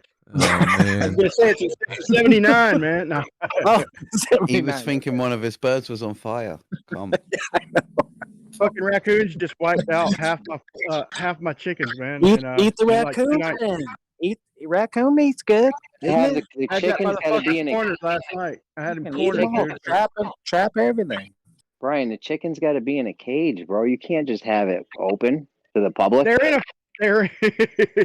a cage, man. And the raccoons like a buffet. Way in, dude. That's what I'm doing right now. A raccoon, low, dude. That was low, a raccoon comes and catches your chickens. That shit's like a all-you-can-eat buffet, like a Ponderosa or something to this motherfucker. You can't eat a fucking raccoon, man. I'm not out in the sticks, man. I'm not out in the sticks. I'm a quarter mile away from Walmart, man. I can almost pick up Walmart's Wi-Fi, but I have a little preserve behind my house, man. Like a little, just about 20 acres we'll never build on, you know. So I'll never have to worry about getting fucking like crowded up on. That was the most redneck thing I've ever heard in my life. Brian lives behind a Radio Shack. Fuck them cones, man. Brian, how much helium you got, bro? We need experiments done, dude. I got a little tank just for party balloons, like a small tank. Yeah, that's About all we need. That's all we need, bro. Little tank. Brian, did you hear my Right. experiment I described earlier? nah, man. Tell me. All right. You might have heard me talking about this the other day. So I've got this tank. This is just a water tank, okay? And there I've got this piece of what is it called? Styrofoam. Really buoyant styrofoam, right? And it's shaped like a cone. And the bottom's super flat, and so's the bottom of the tank. I'm gonna stick this down with some like waxy substance so the water can't get under it. Make sure it's absolutely flush to the bottom and point it upwards. And then slowly pour water in here until the tank fills up to see if this styrofoam cone, since it's buoyant, will flow up without water getting underneath it. See, all this pressure we're told is supposed to be pushing down on this thing. It should hold it to the bottom. Wait, what the fuck are you gonna do? Yeah. How big is Brandon, you know you're right. Brandon, you know you're right. Wait, what's gonna happen? I'm right. Right Well, about what? it depending on how like if your seal has any extra adhesion or something. Hey, where are you gonna get a That's what I'll have to cone? play with. That is to try to make sure that how I seal this thing so water can't get under it, doesn't keep it from it's not stronger than the buoyant force. So it's a solid piece of styrofoam, right? Like a cone-shaped solid piece of styrofoam. Yeah. Waterproof styrofoam. Yeah. And the water tank. What do you mean a water tank? Like just a barrel or fucking? Just like a fish tank, Okay. This is the worst flat Earth experiment I've ever heard. No, it's not though. This is the thing though. I get it. Why should this thing, if buoyancy is caused by the upward pressure of the medium pushing an object up, why would this cone go up? All the pressure should be forcing into the center of it and down. Brandon, you're trying to validate the down. Let me tell Brandon one thing. Look, y'all know that you can hold a glass of water upside down, the right amount of water and the right thickness of the column or whatever. The water won't fall out, even though it's less, or even though it's more dense than the air underneath it. I think you're trying to recreate the same thing, but it depends on the ratio, right? Like your cone has to have a certain fucking ratio or whatever from the shit around it. Or like you could get it to stay down with the right. Somebody shut their door. Somebody's door. No, can someone wake up, please? Don, do you think that the cone? Oh shit! Do you think that the cone will be? Do you think that the cone will be buoyant naturally, even though it's flush down here and there's no water getting under it? It should be. Yeah, it'll be buoyant. It's normal and at density level, but it's whether it rises on its own accord or was thrusted by the water. By that. Isn't it coming down to surface tension again and all this other stuff? Like, well, that's what I'm trying to figure out, man, because that's what we're told. We're told that this pressure up here is pushing down on this, but that buoyancy is caused by the pressure pushing down and then pushing the object up. But there's no way to put upward pressure on this cone. That's the whole point. There's no way to put upward pressure on this cone. There's no way the medium can do that. Couldn't you do the same thing with a balloon? Hold on a second, guys. Hey, hold on a second. Yo. Couldn't you do the same thing with a party balloon if you just had like that exact spherical, half of the balloon shape so that no air could get under it? If no air can get under it and it's always pushing down on the balloon, then it shouldn't go up. No, I don't think you could get a seal with that. That'd be tough to get a seal with. It's got to be absolutely flat. Like none of this medium can get under it. Yeah, but that's why I brought up like methane when I was asking them why does methane come bubbling up out the ground, because it's not in the water, it's just in the dirt. But they're going to say that the lower you go down, the more pressure there is. They're going to say for yours, they're going to say the air is heavier at the bottom, so it's squeezing it from side to side, pushing it upwards where it's less heavy, where the air is less heavy. But that's why I use That's why I use methane under the fucking ocean cone shape. bed. Get Hold under on, what? because It's cone shaped. let me make my point. My point is that the most gravity is supposed to be on the surface of Earth. So it shouldn't be. So for the methane to come bubbling from underneath the base of the ocean, not the water, but underneath the dirt and the sand and whatever's underneath there, Mud. It shouldn't be heavier and getting lighter toward the top as much, because the most gravity should be at the surface of the Earth, right? Well, no, it's underneath even, but Brandon's example, I think, is just wishful thinking, because like, how's he going to get a perfect, clean, no leaking type of connection or whatever? Like, it feels like right then you're going to have something extra sticking. Like, I don't care what you use, like there's going to be another element of friction that you're going to have to solve for.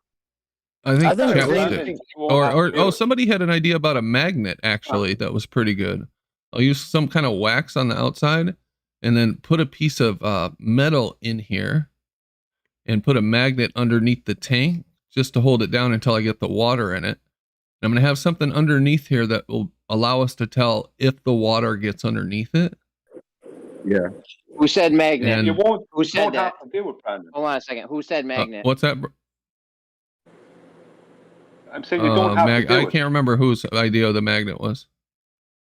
Yeah, you have to ring it, but in order for when you're pouring in to stop it from moving left and right and leaking underneath due to a topple force, let's say, of the water hitting it one side more than the other. Bro, if you have the tiniest breach. Brandon. Yeah. Tiniest what? I cut some up. But if you have the tiniest breach, I mean, it fucks up your whole. I think Jeremy's balloon experiment would be a good one. Jeremy's balloon experiment would be a good one. I think Gleam could do that tomorrow. Well, you could use water for the balloon one. You could have it. You could have this half a My spherical eyes are balloon like shape that thing, now. and then you could oh, sorry. Yeah. But Brandon won't have to do it. You could making fun of Gleam. My bad. Yeah, what's up, Brian? Brandon, you won't have to do it. Why? The claim of the globe-out claim of a force of gravity, which is officially out of date with over 100 years. That buoyancy, what they claim to be buoyancy, is if a helium balloon is going up due to more dense air being pushed down by gravity, right? Being given heavier, what they will call, because they're given air a weight, right? Heavier gases are being pushed down, which displaces the less heavy, what they would call heavy or lighter helium up to it. But that is completely wrong, right? An object weighs more in a vacuum. Because I get you, Brian, but this is if I do this, I think that it will falsify the idea that this buoyant pressure is caused by the medium pushing the object up if it floats up. I think I Brandon, proved that with the balloon air. Brandon, with a balloon. But buoyancy is not like most of a lot of buoyancy, with the exception of its the claim cause. A lot of buoyancy is not 100% wrong, because the reason the helium balloon is going up is due to the displacement. It just doesn't happen due to a weight of air being pushed in. It doesn't work that way. It's convection and other things help it to go up. But the point is that the point I'm making is that in a vacuum, if air had weight, then in a vacuum, once you take the air away, something should be lighter, right? Because there should be less weight. But there isn't. Yeah. It's heavier because the air is actually helping it to not be have as much downward force. Let me expand on that. I actually like this experiment you got going on with the cone thing here. You put a little seal wax at the bottom, nothing's going to get through. And just gently, slowly put the water in. It should stay down. The water can't press it up. There's no because of its cone shape. I'm telling you what, I've already given a similar scenario there, Jeremy. They're saying that the air or the water at the bottom is going to be heavier, so it's pushing from the sides, pushing it up. But listen, I think hold on, Brian. Brian, hold on, Brian. It can't push. That's why it's a cone shape. All the pressure would be pushing down this way and down this way. Okay, I I don't see what you're even think saying. it should matter. I think it's a good idea I that think it's a cone.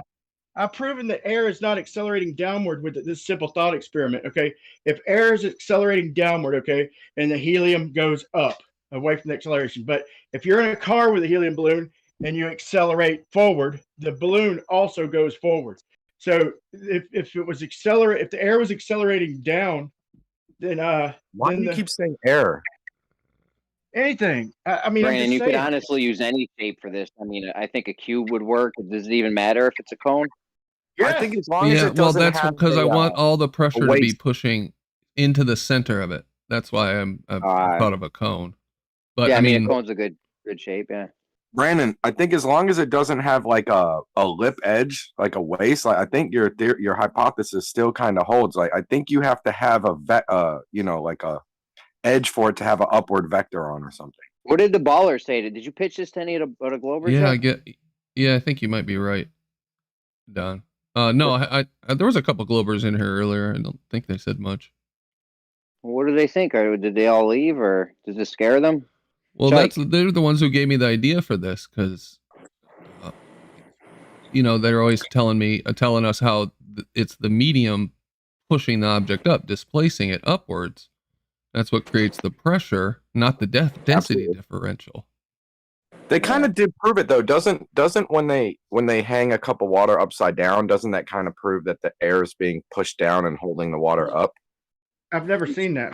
Well, come on, you know that you could. No way. What if on the bottom of your cone, Brandon, from side to side, right there, left to right, you actually had a piece still attached to your cone, kind of like a bottom or a lid, just a very flat piece where all that water was still on top of that, the piece around the cone. Now, if you reduce the size of that area, like at what point would that cone go up? Kind of, you know what I mean? Yeah, Brandon. I was thinking more the opposite. How about putting the cone the same size as the bottom? Oh, I would still use a little like grease or wax kind of light thing to seal it. Nothing adhesive, but like some kind of oil. That is a good idea though, to have it just be the same. But the same size as the bottom. You're dealing with suction, then you're dealing with some hydraulic shit. Then yeah, some sort of absolutely. Brandon, maybe bury the bottom of the cone like bury a half inch of sand. It absolutely will stay to the bottom. If you have a seal, there's no way for it to get lift. If there's a seal, there's just no way. There would be a piston. You'd call it a hydraulic piston. Yeah. And thanks for sorting out that. That looks more like my eyes now. So what if it does go up? What if it does go up, Don? That's speaking higher for a dominant buoyancy variable, then, isn't it? For relative density, that'd say a lot for relative density, right there. Brandon, you're right because they say that a 1 inch column of water is going to have the same outward pressure as like 100, no matter what the shape. They say that you're going to have the same pressure going down. So in other words, yeah, they're squeezing in from the sides. That doesn't help Glover's argument one bit. That cone idea, that's a good thing. Can you widen the base? Can you widen the base on the right side, the blue water one? Can you widen the base of that cone? Maybe lift it up a little bit. Widen the cone like that. Yeah, the whole lift it up. Yeah, kind of. Yeah, widen it out from side to side, and then lift the peak up a little bit, just a hair. Okay. Just lift it up. That'd be all right. And then on the other side, kind of do the same, but not quite the same. Okay. So this is gonna determine. There you go. Gleam, how do you feel? That is how I feel. One eye's looking at the other, saying, "Mate, you're on your 7th one now. Put it down. Go to bed. Eyes. Enjoy your birthday singing tomorrow." But I want to stay. Oh shit! I better end the show. It's 8:30. I got a steak sandwich to eat. Gleam's got to go to bed. That's it. Ready for the Happy big day birthday, tomorrow. Gleam. Thank you, sir. Hell yeah. Salute. Thank Like you to the and subscribe, panels. by the way. Like and Gleam, subscribe. Oh, you got that coffee link again. I can put that out there. There's still 60 people watching. Yeah, I'll put that in the chat. What's the only way to do that though, Gleam? It was my PayPal's fucked up. Do you have other ways to buy you a coffee? Is this only PayPal? I thought you could do this, sign this up with anything. No, PayPal. No, Elon doesn't like me anymore because I started that's my what I'm PayPal. saying. This isn't PayPal. Sorry, this is it's like a Patreon thing called Buy Me a Coffee. Yeah. Okay. And you can just donate a little $3 or become a Patreon for $5 or something like that. Cool, man. Thank All right. You Thank you. Donates. Salute. Thank you, Brandon. Yes, thank you, sir. One more thank you question. to the panel. How many sun rotations are you? 43. Well done, sir. Oh, 43. I look younger. Looking at Rumpus though in the chat, if anyone hasn't seen the pictures that been posted up, looking at Rumpus, I look younger than him, and I actually look 10 years older than everyone my age because I've had a tough paper round, still not finished it.